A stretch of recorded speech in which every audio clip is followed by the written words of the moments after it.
तेजस्विनावधीतमस्तु मा विद्विषावहै। ओम शांति शांति शांति। ಶ್ರೀಕೃಷ್ಣ ಸರ್ವನಿಂದ ಸೇವೆಯಾಗಲಿ ಸ್ವಾಮಿ. ಎಲ್ಲ ಆಧ್ಯಾತ್ಮ ಬಂಧುಗಳಿಗೂ ನಮಸ್ಕಾರ ಮತ್ತು ಶ್ರೀ ಚಿಕ್ಕಲಿಂಗೇಶ್ವರ ಸ್ವಾಮಿ ದೇವಸ್ಥಾನದ ಜ್ಞಾನಯಜ್ಞ ಶಾಲೆಗೆ ಸ್ವಾಗತ. ಧ್ವನಿ ಗುರುದೇವದಾಗಿರಲಿ, ವಿಚಾರ ಪರಮಾತ್ಮನದಾಗಿರಲಿ, ಹಾಗೂ ಇದು ನನ್ನದಲ್ಲದ ಕರ್ಮವಾಗಲಿ. ಕಠೋಪನಿಷತ್. ಮೊದಲಿಗೆ ಪ್ರಾರ್ಥನೆ. ಓಂ ನಮೋ ಭಗವತೆ ವೈವಸ್ವತಾಯ ಮೃತ್ಯುವೇ ಬ್ರಹ್ಮವಿದ್ಯಾಚಾರ್ಯಾಯ ನಚಿಕೇತಸೇ ಚ.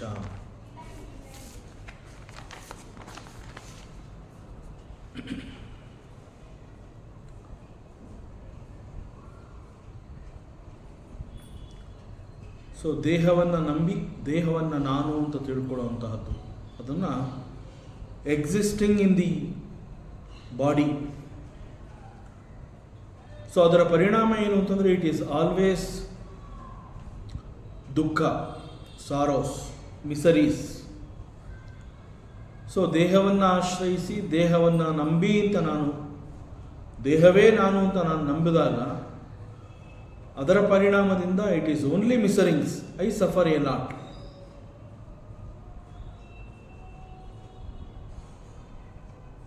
ನನ್ನ ಕಣ್ಣೆದುರಿಗೆ ಕಾಣ್ತಾ ಇರುವಂತಹ ಪ್ರಪಂಚ ಕೂಡ ಅನೇಕ ದೃಶ್ಯವಸ್ತುಗಳಿಂದ ಕೂಡಿದೆ. ಯಾವಾಗ ನಾನು ದೇಹವನ್ನು ನಾನು ಅಂತ ನಂಬಿರ್ತೀನಿ, ಆಗ ಜಗತ್ತಿನಲ್ಲಿ ಕಾಣ್ತಾ ಇರುವಂತಹ ಪ್ರತಿಯೊಂದು ವಸ್ತುವು ಕೂಡ ಅದೆಲ್ಲ ಇರೋದೇ ನಾನು ಅದನ್ನು ಭೋಗಿಸಬೇಕು. I should enjoy that. So I want it.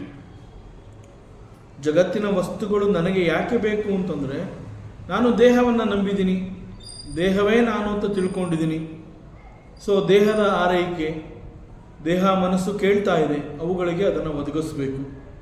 So ಹೀಗಾಗಿ ನಾನು ಜಗತ್ತಿನಲ್ಲಿ ನನ್ನ ಕಣ್ಣಿಗೆ ಕಾಣ್ತಾ ಇರುವಂತಹ ಎಲ್ಲ ವಸ್ತು ಅವೆಲ್ಲವನ್ನು ನಾನು ನನ್ನದಾಗಿಸ್ಕೋಬೇಕು ಅನ್ನುವಂತಹ ಒಂದು ತವಕ.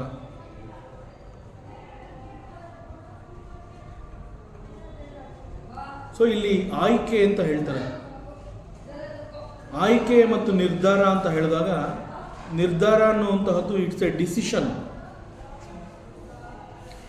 ಆಯ್ಕೆ ಅನ್ನುವಂತಹದ್ದು ಇಲ್ಲಿರೋದ್ರಲ್ಲಿ ನಿನಗೇನು ಬೇಕೋ ತಗೋ ಅಂತ. ನಿರ್ಧಾರ ಅನ್ನುವಂತಹದ್ದು ನಮ್ಮ ಕಣ್ಣೆದುರುಗಡೆ ಅದು ಇಲ್ಲದೆ ಹೋದ್ರೂ ಅದೇ ಬೇಕು ಅಂತಂದಾಗ ಅದನ್ನು ನಿರ್ಧರಿಸುವಂತಹದ್ದು, ಅದು ಮಾತ್ರ ನನಗೆ ಬೇಕು ಅನ್ನುವಂತಹದ್ದು. ಆದರೆ ಆಯ್ಕೆ ಅಂತಂದಾಗ ಅಲ್ಲಿ ಯಾವುದಿದೆ ಅವುಗಳಲ್ಲಿ ನನಗೆ ಬೇಕಾಗಿರುವಂತಹದ್ದನ್ನು ನಾನು ಆಯ್ಕೋಬೇಕಾಗುತ್ತೆ. So this is our condition. ಇದನ್ನು ಹೆಲ್ಪ್ಲೆಸ್ನೆಸ್ ಸಿಚುಯೇಷನ್ ಅಂತ ಹೇಳ್ತಾರೆ. ಯಾಕೆಂತಂದರೆ ಯಾವಾಗ ನನಗೆ ಇಂತಹದ್ದೇ ಬೇಕು ಅನ್ನೋ ಒಂದು ನಿರ್ಧಾರ ತಗೊಳ್ಳೋಕ್ಕಾಗೋದಿಲ್ಲ, ಆಗ ಅಲ್ಲಿ ಕಣ್ಣೆದುರುಗಡೆ ಏನಿರುತ್ತೆ ಅವುಗಳಲ್ಲಿ ಯಾವುದೋ ಒಂದನ್ನು ಹೆಲ್ಪ್ಲೆಸ್ನೆಸ್ ಸಿಚುಯೇಷನ್, ಅದು ಬಿಟ್ಟರೆ ನನಗೆ ಬೇರೆ ದಾರಿನೇ ಇಲ್ಲ ಅಂತ ಹೇಳಿ ಅಲ್ಲಿರೋಂತಹದ್ದನ್ನೇ ಪಡ್ಕೊಳ್ಳೋವಂತಹದ್ದು. ಯಾಕೆ ಈ ರೀತಿ ಆಗ್ತಾ ಇದೆ? ಯಾಕೆ ನಾನು ಆಯ್ಕೆಗಳನ್ನು ಮಾಡ್ಕೋತಾ ಇದ್ದೀನಿ, ನಿರ್ಧಾರವನ್ನು ನಾನು ಯಾಕೆ ಮಾಡ್ತಾ ಇಲ್ಲ? ಇಟ್ ಈಸ್ ಓನ್ಲಿ ಬಿಕಾಸ್ ನಾನು ದೇಹವನ್ನು ನಾನು ಅಂತ ನಂಬಿರೋದ್ರಿಂದ. ಸೊ ಈ ಎಲ್ಲ ಅನುಭವಗಳು ಕೂಡ, ಜಗತ್ತಿನ ಈ ಎಲ್ಲ ವಸ್ತುಗಳು ಕೂಡ ನಮ್ಮನ್ನು ಆಕರ್ಷಿಸಿ ಅವುಗಳನ್ನು ಪಡ್ಕೊಳ್ಳೋದಕ್ಕಾಗಿ ನಾನು ಅನೇಕ ಕರ್ಮಗಳನ್ನು ಮಾಡ್ತೀನಿ, ಅವುಗಳನ್ನು ಪಡ್ಕೋತೀನಿ, ಕ್ಷಣಿಕ ಸುಖವನ್ನು ಹೊಂದುತ್ತೀನಿ. ಮತ್ತೆ ಆ ವಸ್ತು ನನ್ನಿಂದ ದೂರ ಹೋದಾಗ ಅಥವಾ ಆ ವಸ್ತು ನಾಶವಾದಾಗ ನಾನು ಇದನ್ನು ಕಳ್ಕೊಂಡಲ್ಲ ಅಂತ ಹೇಳಿ ದುಃಖವನ್ನು ಅನುಭವಿಸ್ತೀನಿ. ಯಾವ ಒಂದು ವಸ್ತು ನನಗೆ ಸುಖವನ್ನು ಕೊಟ್ಟಿರುತ್ತೆ ಅದೇ ವಸ್ತು ಮತ್ತೆ ನನಗೆ ದುಃಖವಾಗಿ ಪರಿಣಾಮವನ್ನು ಕೊಡುತ್ತೆ. So all these are certain life experiences. ಬದುಕಿನಲ್ಲಿ ಇಂತಹ ಅನುಭವಗಳನ್ನು ನಾವು ಪಡ್ಕೊಳ್ಳೇಬೇಕಾದಂತಹ ಒಂದು ಪರಿಸ್ಥಿತಿ ಉಂಟಾಗುತ್ತೆ.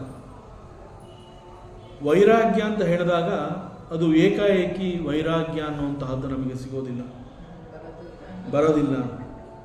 ಜಗತ್ತಿನಲ್ಲಿ ಅಪ್ಸ್ ಆ್ಯಂಡ್ ಡೌನ್, ಆ ಎಲ್ಲ ಹೊಡೆತಗಳು ನಮಗೆ ಬೀಳಬೇಕು. ನಮ್ಮನ್ನು ತಳ್ಳಬೇಕು, ನಿರಾಕರಿಸಬೇಕು, ಧಿಕ್ಕರಿಸಬೇಕು. ಈ ರೀತಿ ಆದಾಗ ಆಗ ನಮಗೆ ಜಗತ್ತಿನ ನಿಜವಾದ ಪರಿಚಯ, ಜಗತ್ತು ಅಂತಂದ್ರೇನು, ಇಲ್ಲಿರುವಂತಹ ವಸ್ತು ಏನು, ಇದು ನನಗೆ ಏನು ಕೊಡ್ತಾ ಇದೆ, ಏನು ಕೊಡ್ತಾ ಇಲ್ಲ, ನನಗೇನು ಬೇಕಾಗಿದೆ, ಇದು ನಿಜವಾದ ಎಕ್ಸ್ಪೀರಿಯನ್ಸ್, ಅನುಭವ ಅಂತಂದರೆ ಇದು. ಇಲ್ಲಿವರೆಗೆ ನಾನು ಜಗತ್ತನ್ನು ನಂಬಿದ್ದೆ, ಅಲ್ಲಿರುವಂತಹ ವಸ್ತುಗಳು ನನಗೆ ಸುಖವನ್ನು ಕೊಡುತ್ತೆ, ನನಗೆ ಬೇಕಾದ ಸುಖವನ್ನು ಕೊಡುವಂತಹದ್ದು ಈ ಜಗತ್ತು ಅಂತ ಹೇಳಿ ನಾನು ನಂಬಿದ್ದೆ. ಆದರೆ ಈಗ ಅರ್ಥ ಆಗ್ತಾ ಇದೆ, ಇದು ಯಾವುದೂ ಕೂಡ ನನಗೆ ಶಾಶ್ವತವಾದ ಸುಖವನ್ನು ಕೊಡೋದಕ್ಕೆ ಶಕ್ತಿ ಇಲ್ಲ. ಈ ಒಂದು ರಿಯಲೈಸೇಷನ್ಗೆ ಬಂದಾಗ, ಒಬ್ಬ ಸದ್ಗುರುವಿನ ಅನುಗ್ರಹ, ಒಂದು ಕೃಪಾದೃಷ್ಟಿ ನಮ್ಮ ಮೇಲೆ ಬಿದ್ದಾಗ, ವೈರಾಗ್ಯ ದಟ್ ಹ್ಯಾಪನ್ಸ್ ಆಟೋಮ್ಯಾಟಿಕಲಿ. ಹೇಗೆ ಅಂತಂದರೆ, there is an intense labour pain before delivery. ಒಬ್ಬಳು ತಾಯಿ ತನ್ನ ಮಗುವಿಗೆ ಜನ್ಮವನ್ನು ಕೊಡಬೇಕಾದ್ರೆ ಆ ಪ್ರಸವದ ನೋವು, ಆ ತುಟ್ಟ ತುದಿ, ಅಳ್ತಾಳೆ ತಾಯಿ, ಸಾಕು ನನಗೆ ಬೇಕಿತ್ತಾ ಇದು ಅಂತಾಳೆ.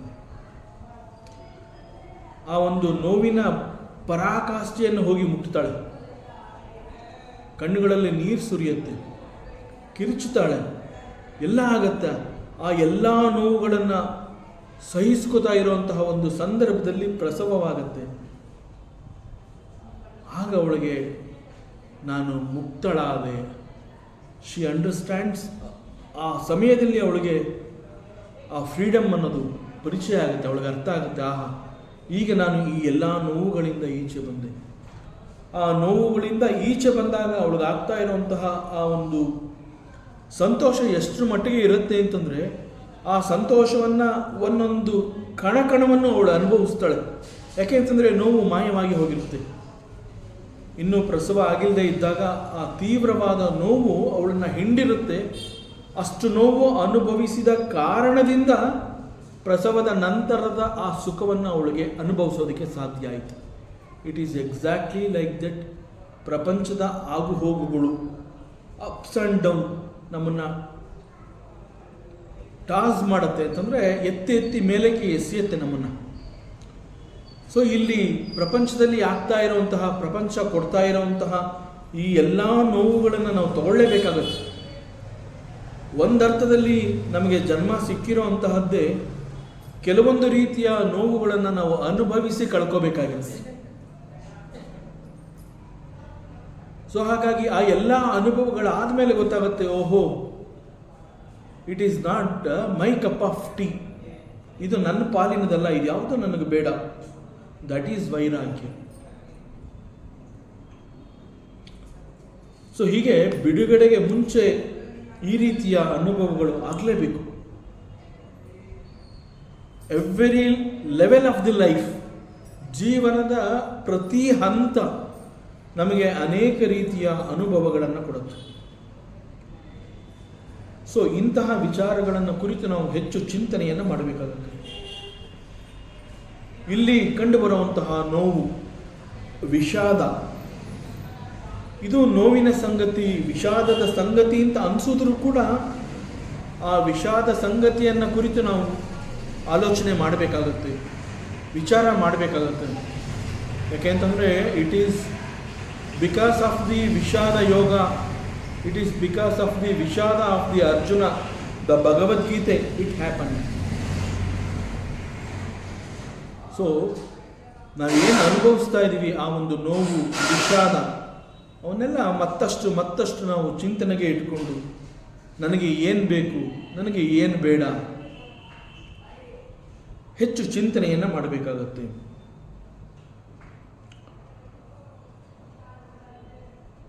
ಪ್ರಪಂಚದಲ್ಲಿ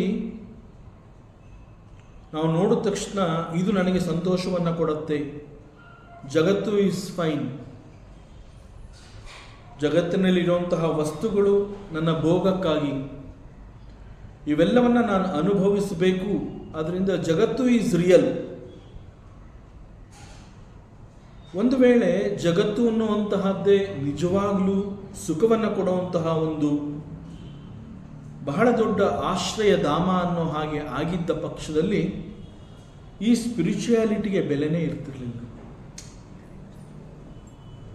ಸ್ಪಿರಿಚುಯಾಲಿಟಿ ಯಾಕೆ ಬೇಕು?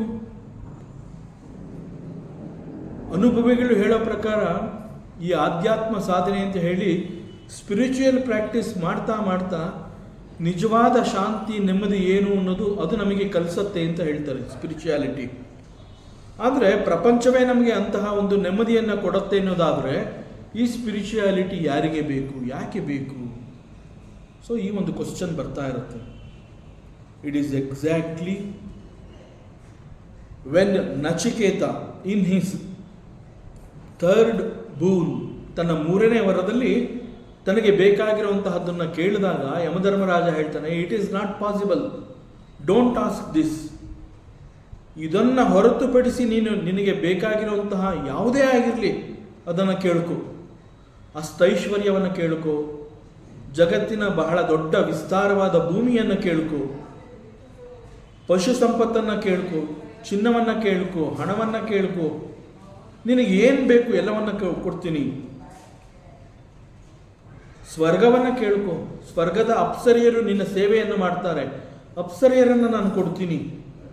ಆದರೆ ಇದನ್ನು ನೀನು ಕೇಳ್ಕೋಬೇಡ.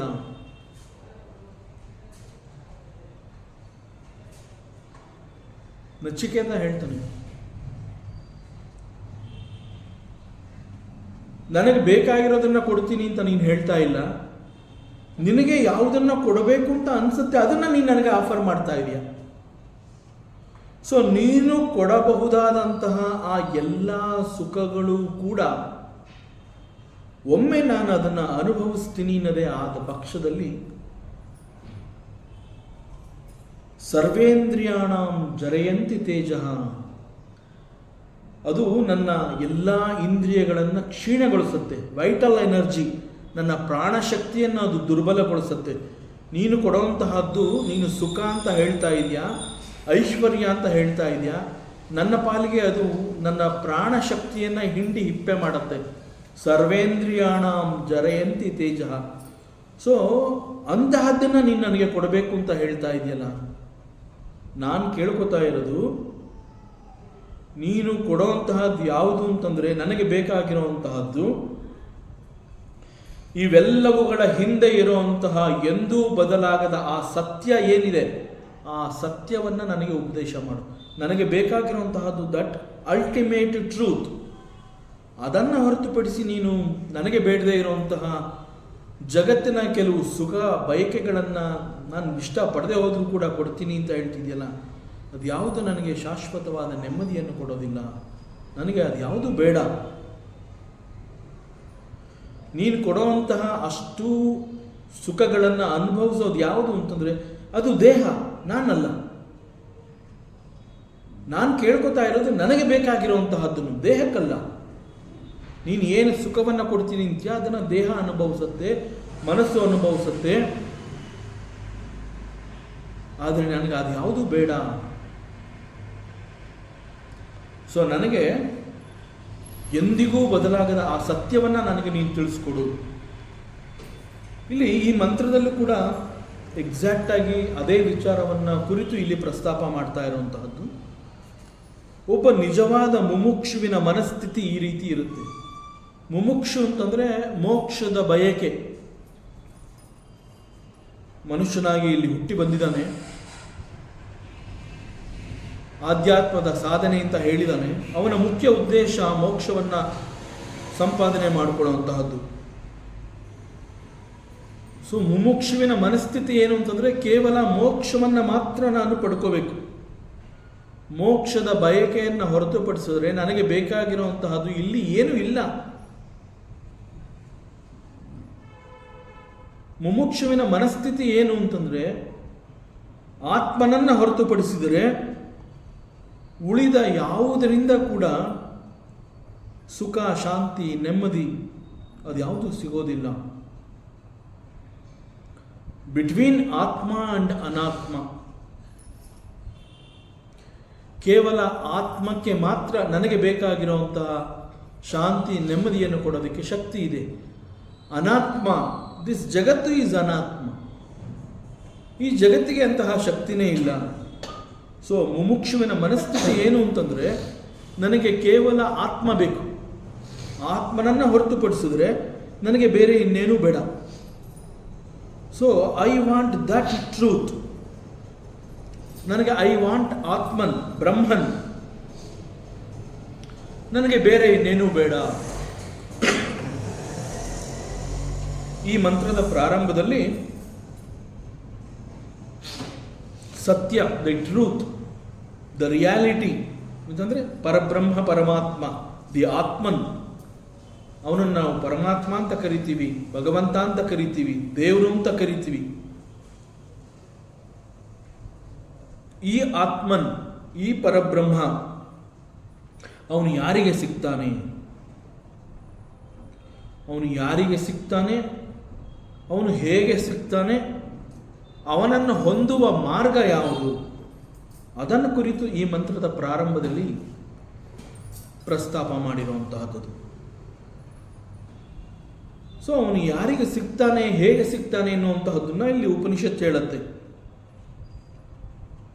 ನೋಡಪ್ಪ, just because you like the spirituality, ನನಗೆ ಈ ಒಂದು ಆಧ್ಯಾತ್ಮ ಏನೋ ಕ್ವೈಟ್ ಇಂಟ್ರೆಸ್ಟಿಂಗ್ ಅಂತ ಅನ್ನಿಸ್ತಾ ಇದೆ, ಲೆಟ್ ಮೀ ಟ್ರೈ, ನಾನು ಕೂಡ ಇದನ್ನ ಪ್ರಯತ್ನ ಪಡ್ತೀನಿ, ನನಗೆ ಸ್ಪಿರಿಚುಯಾಲಿಟಿ ಇಷ್ಟ, ಉಪನಿಷತ್ ಕಥೆಗಳಿಷ್ಟ, ಪುರಾಣಗಳಿಷ್ಟ, ರಾಮಾಯಣ ಇಷ್ಟ, ಮಹಾಭಾರತ ಇಷ್ಟ, ಸೊ ನನಗೆ ಸ್ಪಿರಿಚುಯಾಲಿಟಿ ಅಂತಂದರೆ ಆಸಕ್ತಿ ಇದೆ,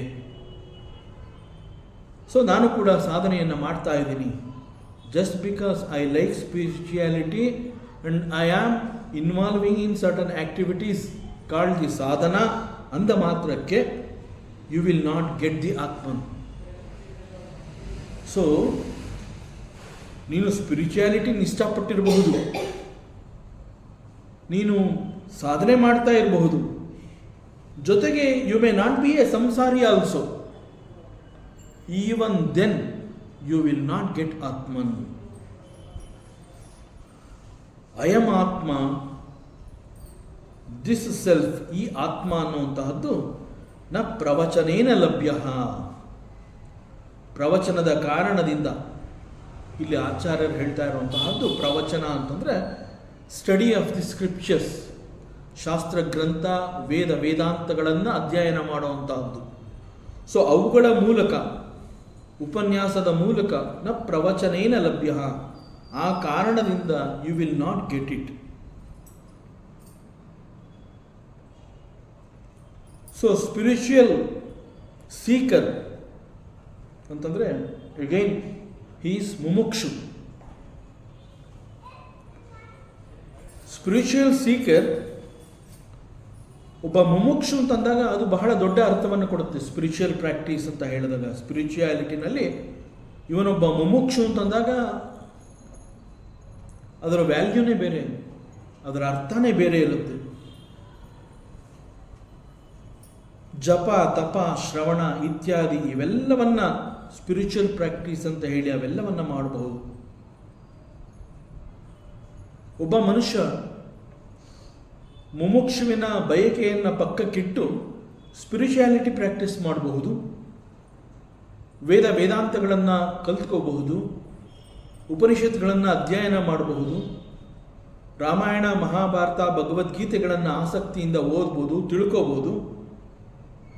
ಆದರೆ ಅವನಲ್ಲಿ ಮೋಕ್ಷದ ಬಯಕೆ ಇಲ್ಲ, ಅದನ್ನು ಹೊರತುಪಡಿಸಿ ಬೇರೆ ಇನ್ನೆಲ್ಲ ಪ್ರಾಕ್ಟೀಸ್ ಮಾಡ್ತಾ ಇದ್ದಾನೆ. ದಟ್ ಮೀನ್ಸ್ ಅವನು ಪ್ರಾಕ್ಟೀಸ್ ಮಾಡ್ತಾ ಇರೋವಂತಹ ಅವೆಲ್ಲವೂ ಅವನಿಗೆ ಮ್ಯಾಕ್ಸಿಮಮ್ ಅಂತಂದರೆ ಅವನ ಬದುಕಿನಲ್ಲಿ ಅವನಿಗೆ ಒಂದು ಶಿಸ್ತನ್ನು ಕಲಿಸಿಕೊಡುತ್ತೆ. So spiritual practice is different and the desire for the moksha is totally different. So ನನಗೆ ಮೋಕ್ಷ ಬೇಡ, ಸ್ಪಿರಿಚುವಲ್ ಪ್ರಾಕ್ಟೀಸ್ ಬೇಕು ಅಂತಂದರೆ you will become a very good human being.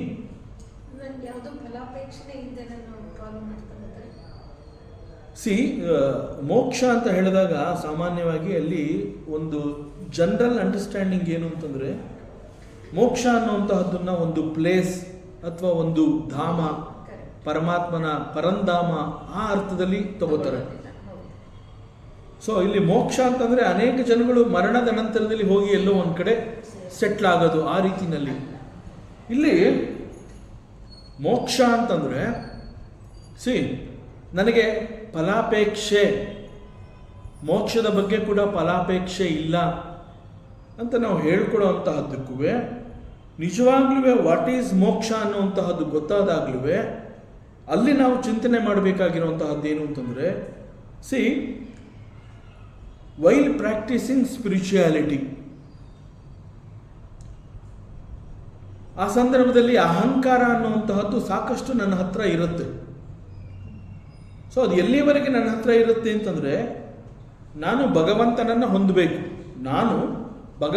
ಹೊಂದಬೇಕು, ಭಗವಂತ ನನಗಿಂತ ಬೇರೆ.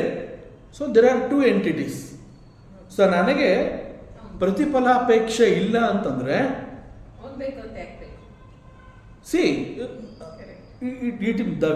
ಅಲ್ಲೇ ಇದೆ ಉತ್ತರ. ಸೊ ಈಗ ಆ್ಯಕ್ಚುಲಾಗಿ ನಾನು ಪರಮಾತ್ಮನಲ್ಲಿ ಐಕ್ಯನಾದೆ ಅಂತ ಹೇಳುವಂತಹದ್ದು, ಅಥವಾ ನನಗೆ ಮೋಕ್ಷವನ್ನು ಹೋಗಿ ನಾನು ಮೋಕ್ಷವನ್ನು ಪಡ್ಕೋಬೇಕು ಅನ್ನುವಂತಹದ್ದು, it is exactly like once you attain the knowledge of moksha, once you understand the very meaning of the moksha, ಅಲ್ಲಿ ಚಿಂತನೆಗೆ ಏನೋ ಅವಕಾಶ ಇರೋದಿಲ್ಲ. ಚಿಂತನೆಗೆ ಯಾಕೆ ಅವಕಾಶ ಯಾವಾಗಿರುತ್ತೆ ಅಂತಂದರೆ there is I always. So ಅದು ಮೋಕ್ಷವನ್ನು ಕುರಿತು ಯೋಚನೆ ಮಾಡ್ತಾ ಇರುತ್ತೆ. ನನಗೆ ಜಗತ್ತಿನಲ್ಲಿ ಯಾವ ಫಲಾಪೇಕ್ಷೆನೂ ಬೇಡ, ನಾನಿಲ್ಲಿದ್ದೀನಿ, ನನಗೆ I do not want any results from the world. ನನ್ನ ಗುರಿ ಏನು? ಮೋಕ್ಷವನ್ನು ಹೋಗಿ ತಲುಪೋದು. ಸೊ ಅಗೇನ್ ನಾನು ಅಂಡ್ ಮೋಕ್ಷ. ಬಟ್ ನಿಜವಾದ ಮೋಕ್ಷ ಏನು ಅಂತಂದರೆ once you attain the knowledge of the moksha, there is nobody called you I to think about the moksha. You are that. So it's very highest spirituality, very highest. ಮಧ್ಯದಲ್ಲಿ ಒಳ್ಳೆ questions ಕೇಳ್ತೀರಾ, very highest. ಯಾಕೆ ಅಂತಂದರೆ ತುಂಬ ಪ್ರಾರಂಭಿಕವಾಗಿ ನಾವು ಯೋಚನೆ ಮಾಡಿದಾಗ ನಾನು ಬೇರೆ, ಭಗವಂತ ಬೇರೆ, ಮೋಕ್ಷ ಅನ್ನೋದು ಯಾವುದೋ ಒಂದು ಇದು, ಆ ರೀತಿಯ ಅನೇಕ ಬೇರೆ ಬೇರೆ ಯೋಚನೆಗಳೆಲ್ಲ ಬರ್ತಾ ಇರುತ್ತೆ. Once again the fundamental of the spirituality, Vedanta ಏನು ಹೇಳ್ತಾ ಇದೆ? ನೀನು ದೇಹ ಅಲ್ಲ, ನೀನು ಮನಸ್ಸಲ್ಲ, ನೀನು ಬುದ್ಧಿಯೂ ಅಲ್ಲ, ಯಾವ ಉಪಾಧಿಗಳು ಇಂದ್ರಿಯಗಳು ಕೂಡ ನೀನಲ್ಲ. ಅವೆಲ್ಲ ನೀನು ತೊಟ್ಟಿರುವಂತಹ ವೇಷಗಳು. ದೇಹ ಈಸ್ ಎ ವೇಷ, ಮನಸ್ಸು is a vesha, buddhi is a vesha, you have indriyas, you have so many ಉಪಾಧಿಗಳು. Annamaya kosha, Pranamaya kosha, Manomaya kosha, all these are ಹೊದಿಕೆಗಳು. ಅವೆಲ್ಲವನ್ನ ನೀನು ಹೊದ್ಕೊಂಡು ಒಳಗಡೆ ನೀನು ಸೇರ್ಕೊಂಬಿಟ್ಟಿದ್ಯಾ, ನಿನಗೆ ಗೊತ್ತಾಗ್ತಾ ಇಲ್ಲ ನೀನು ಏನು ಅಂತ. ಅದೆಲ್ಲ ಕಳಚಾಗ್ತಾ ಬಾ. ಅವೆಲ್ಲ ಕಳಚಾಗ್ತಾ ಬಂದರೆ ಇದ್ಯಾವುದು ಅಲ್ಲ, ಇದ್ಯಾವುದು. ನೇತಿ ಮಾರ್ಗ ಅಂತ ಹೇಳ್ತಾರೆ. ಎಲ್ಲವನ್ನ ನಿರಾಕರಿಸುವಂಥದ್ದು. ನ ಇತಿ ಈಸ್ ನೇತಿ. Not like this, not not this one. You remove everything.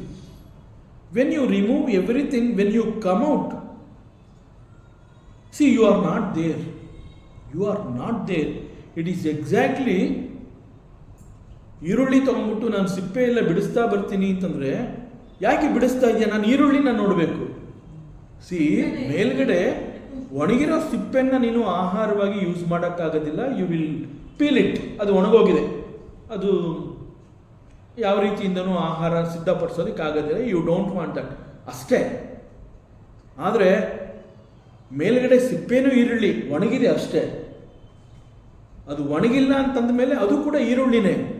ನಾನು ಈರುಳ್ಳಿನ ನೋಡಬೇಕು ಅಂದ್ಬಿಟ್ಟು ಒಂದೊಂದೇ ಸಿಪ್ಪೆ ಬಿಡಿಸ್ತಾ ಬಂದರೆ ಎಲ್ಲ ಸಿಪ್ಪೆಗಳು ಬಿಡಿಸ್ಕೊಂಡ್ಬಿಟ್ಟಿರುತ್ತೆ. ವೇರ್ ಈಸ್ ಈರುಳ್ಳಿ? ದೆರ್ ಈಸ್ ನೋ ಈರುಳ್ಳಿ. It is exactly like this. ಈಗ ಬಹಳ ಸ್ಪಷ್ಟವಾಗಿ ಹೇಳುತ್ತೆ ವೇದಾಂತ, ನೀನು ದೇಹ, ಮನಸ್ಸು, ಬುದ್ಧಿ ಯಾವುದೂ ಅಲ್ಲ ಅಪ್ಪ. ಅವೆಲ್ಲವನ್ನ ಕಳಿಚು. ಒಮ್ಮೆ ನೀನು ಶಾಂತನಾಗಿ ಆರಾಮಾಗಿ ಯೋಚನೆ ಮಾಡು. Who you are, think who you are. ನೀನು ಇದ್ಯಾವುದೂ ಅಲ್ಲ. ಇದ್ಯಾವುದೂ ಅಲ್ಲ ಅಂತಂದ ಮೇಲೆ ನನಗೆ ಮೋಕ್ಷ ಬೇಕು ಅನ್ನೋ ಅಪೇಕ್ಷೆ ಯಾಕೆ ಉಂಟಾಗಿದೆ ಅಂತಂದರೆ, ಆ ನಾನು ಅನ್ನೋದು ನನ್ನಲ್ಲಿದೆ. ಇನ್ನೂ ಒಂಚೂರು ನಾನು ಅನ್ನೋದು ಒಂಚೂರು ಇದೆ. ಸೊ ಅದಕ್ಕೆ ನಾನು ಏನು ಹೇಳ್ಕೊತಾ ಇದ್ದೀನಿ, ನನಗೆ ಮೋಕ್ಷ ಬೇಕು. See when you remove every ಸಿಪ್ಪೆ ಆಫ್ ದಿ ಈರುಳ್ಳಿ, ದೇರ್ ಇಸ್ ನೋ ಈರುಳ್ಳಿ. ಮುಮುಕ್ಷತ್ವ ಇಸ್ ಯು ನೀಡ್ ಮೋಕ್ಷದ ಬಯಕೆ, ಯು ನೀಡ್ ಮೋಕ್ಷದ ಬಯಕೆ. But the real meaning of moksha is it is not different than you. See when this moksha ಅಥವಾ ಪರಮಾತ್ಮ, ಆತ್ಮ, ಇವೆಲ್ಲ ಆಲ್ಮೋಸ್ಟ್ ಒಂದೇ ಅರ್ಥಗಳನ್ನು ಕೊಡುತ್ತೆ. ಸಿ ನೀನು ಪರಮಾತ್ಮನಿಗಿಂತ ಬೇರೆ ಅಲ್ಲ. ಹೂ ಇಸ್ ಪರಮಾತ್ಮ? ಪರಮಾತ್ಮ ಇಸ್ ಎ ಮುಕ್ತ ಪುರುಷ. ಪರಮಾತ್ಮ ಇಸ್ ಮುಕ್ತ ಪುರುಷ, ನಾನು ಜೀವಾತ್ಮ. ಸೊ ಬಿಟ್ವೀನ್ ಜೀವಾತ್ಮ ಅಂಡ್ ಪರಮಾತ್ಮ ದೇರ್ ಆರ್ ಟು ಎಂಟಿಟೀಸ್. ಒಂದು ಜೀವಾತ್ಮ, ಒಂದು ಪರಮಾತ್ಮ. ವೇದಾಂತ ಏನು ಹೇಳುತ್ತೆ ನೋಡಪ್ಪ, ಅಜ್ಞಾನದ ಕಾರಣದಿಂದ ನೀನು ನಿನ್ನನ್ನು ಜೀವಾತ್ಮ ಅಂತ ತಿಳ್ಕೊಂಡಿದೀಯಾ. ಅಜ್ಞಾನದ ಕಾರಣದಿಂದ ನೀನು ನಿನ್ನನ್ನು ಜೀವಾತ್ಮ ಅಂತ ತಿಳ್ಕೊಂಡಿದ್ಯಾ. ಈ ಅಜ್ಞಾನ ಅನ್ನುವಂತಹದ್ದು ಒಂದು ವೇಳೆ ಹೊರಟೋಗ್ಬಿಟ್ರೆ, ಜ್ಞಾನ ಪ್ರವೇಶ ಆದಾಗ ಅಲ್ಲಿ ಜೀವಾತ್ಮ ಇರೋದಿಲ್ಲ, ಪರಮಾತ್ಮ. ತತ್ವಮಸಿ, you are that, you are already that. ನೀನು ಈಗಾಗಲೇ ಪರಮಾತ್ಮ, ಆದರೆ ಅದು ನಿನ್ನ ಅನುಭವಕ್ಕೆ ಬರ್ತಾ ಇಲ್ಲ. ಬಿಕಾಸ್ ಆಫ್ ದಿ ಅವಿದ್ಯೆ, ಅಜ್ಞಾನದ ಕಾರಣದಿಂದ ನಿನಗೆ ಗೊತ್ತಾಗ್ತಾ ಇಲ್ಲ. ಓಕೆ, ಸೊ ಪರಮಾತ್ಮನನ್ನು ನಾವೇನಂತೀವಿ, ಮುಕ್ತ ಪುರುಷ ಅಂತ ಕರಿತೀವಿ. ಮತ್ತಷ್ಟು ಪರಮಾತ್ಮನ ಬಗ್ಗೆ ತಿಳ್ಕೊತಾ ಹೋಗಬೇಕು ಅಂತಂದರೆ, ಅವನ ಸ್ವಭಾವಗಳನ್ನು ಕುರಿತು ಹೇಳಬೇಕು ಅಂದರೆ, ಹೀಸ್ ಎ ಗುಣಾತೀತ, ಮನಸ್ಸು ಬುದ್ಧಿ ಇಂದ್ರಿಯಗಳನ್ನು ದಾಟಿ ಹೋಗಿರುವಂತಹವನು. ಅವನು ನಿರ್ಗುಣ ನಿರಾಕಾರ ಸಚ್ಚಿದಾನಂದ ಸ್ವರೂಪ. ಸಚ್ಚಿದಾನಂದ ಸ್ವರೂಪ ಅಂತಂದ್ರೆ ಏನು? ಸಚ್ಚಿತ್ ಆನಂದ ಸ್ವರೂಪ. Sat means existence, chit means consciousness, ananda is blissful. Paramatma is that ananda rupa. Existence ಅಂತಂದ್ರೆ you are always there, that is existence. Chit, you are conscious. And Ananda Swarupa, that is you. What is the Rupa then? There is no Rupa for the Bhagavanta. These three are the fundamental spirituality ಮತ್ತು ಪರಮಾತ್ಮ ಅಂತಂದಾಗ ಸದಾ ಇರುವವನು ಅನ್ನುವಂತಹದ್ದು, that says it is existence. ಅದು so awareness, ಒಂದು ಪ್ರಜ್ಞೆ, awareness, ನನಗೆ ಗೊತ್ತಾಗ್ತಾ ಇದೆ ಅಂತ ನಾವು ಹೇಳ್ಕೊತೀವಲ್ಲ, ಆ ಗೊತ್ತಾಗ್ತಾ ಇದೆ ಅರಿವು, ಅರಿವಿನ ಆ ಒಂದು ಮಟ್ಟ, that is consciousness, that is always there.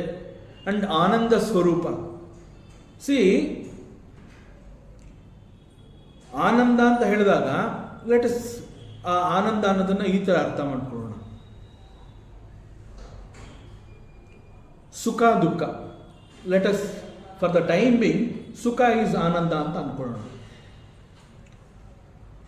ಸುಖ ದುಃಖ ಬೋತ್ ಆರ್ ಅಪೋಸಿಟ್. ಓಕೆ, ವೇದಾಂತ ಏನು ಹೇಳ್ತಾ ಇದೆ? ಯು ಆರ್ ಸಚ್ಚಿದಾನಂದ ರೂಪ. ಯು ಆರ್ ಸಚ್ಚಿದಾನಂದ ರೂಪ ಅಂತಂದ್ರೆ ಏನು? ಸತ್ಸ್ವರೂಪ, ಚಿತ್ ಸ್ವರೂಪ, ಆನಂದ ಸ್ವರೂಪ. ಆನಂದ ಈಸ್ ಸುಖ. ಈ ದುಃಖ ಅನ್ನುವಂತಹದ್ದು ಇಲ್ಲಿ ಬರೋದಕ್ಕೆ ಸಾಧ್ಯ ಇಲ್ಲ. ಯಾಕೆ ಅಂತಂದ್ರೆ ದುಃಖ ಅಂತಂದಾಗ somewhere it can be experienced either at the level of the body or at the level of the mind. Dukkha. Exactly. Sukha, it is always there. It is there. That is on the substratum of the Sukha, all these things. That is Paramatma Swarupa. That is Lakshana. ಈ ದುಃಖ ಅನ್ನುವಂತಹದ್ದು ಅನುಭವ ಆಗ್ತಾ ಇರೋದು ಯಾಕೆ ಅಂತಂದರೆ, because I exist in the body. ದೇಹವನ್ನು ನಾನು ಅಂತ ನಾನು ತಿಳ್ಕೊಂಡಿರೋದ್ರಿಂದ, ನಾನು ಮನಸ್ಸನ್ನು, ದೇಹವನ್ನು, ಬುದ್ಧಿಯನ್ನು ನಾನು ಅಂತ ತಿಳ್ಕೊಂಡಿರೋದ್ರಿಂದ, ಇಂದ್ರಿಯಗಳ ಜೊತೆಗೆ ನನ್ನನ್ನು ಗುರುತು ಮಾಡಿಕೊಂಡಿರೋದ್ರಿಂದ ಸುಖ ದುಃಖವನ್ನು ನಾನು ಡಿಫೈನ್ ಮಾಡ್ಕೋತಾ ಇದ್ದೀನಿ. ದಿಸ್ ಈಸ್ ಸುಖ, ದಿಸ್ ಈಸ್ ದುಃಖ. ಆ್ಯಸ್ ಎ ಜೀವಾತ್ಮ ದೇಹವನ್ನು ನಾನು ನಂಬಿರೋದ್ರಿಂದ ನನಗೆ ಸುಖದ ಅನುಭವ ಕೂಡ ಆಗ್ತಾ ಇದೆ, ದುಃಖದ ಅನುಭವ ಕೂಡ ಆಗ್ತಾ ಇದೆ. ಈಗ ಪರಮಾತ್ಮನನ್ನು ನಾವು ಈ ಸಚ್ಚಿದಾನಂದ ರೂಪ ಅಂತ ಹೇಳಿದಾಗ ನಮಗೆ ಇರೋ ಹಾಗೆ ಅವನು ದೇಹಧಾರಿ ಅಲ್ಲ. ಅವನು ದೇಹಧಾರಿ ಅಲ್ಲ ಅಂತಂದ ಮೇಲೆ ಸುಖ ದುಃಖ ಈಸ್ ನಾವು ಮೆಂಟಲಿ ಪ್ರಿಪೇರ್ ಮಾಡ್ಕೊಂಡಿರೋ ಒಂದು ಪ್ಲ್ಯಾಟ್ಫಾರ್ಮ್. ಆನಂದ ಅನ್ನುವಂತಹದ್ದು ಹೇಗೆ ಸತ್ ಆ್ಯಂಡ್ ಚಿತ್ ಅನ್ನುವಂತಹದ್ದು ಒಂದು ಪ್ಲಾಟ್ಫಾರಮ್, ಒಂದು ಸಬ್ಸ್ಟ್ರಾಟಮ್ ಅಂತ ಹೇಳ್ತೀವಿ, ananda is also that. It is ever, ಅದು ಇಡೀ ಎಲ್ಲ ಕಡೆ ಏನಿದೆ ಅಂತಂದರೆ ದಟ್ ಆನಂದ ಸ್ವರೂಪ. ಅದನ್ನು ಬಿಟ್ಟರೆ ಇನ್ನೇನೂ ಇಲ್ಲ. ದಟ್ ಈಸ್ ಪರಮಾತ್ಮ.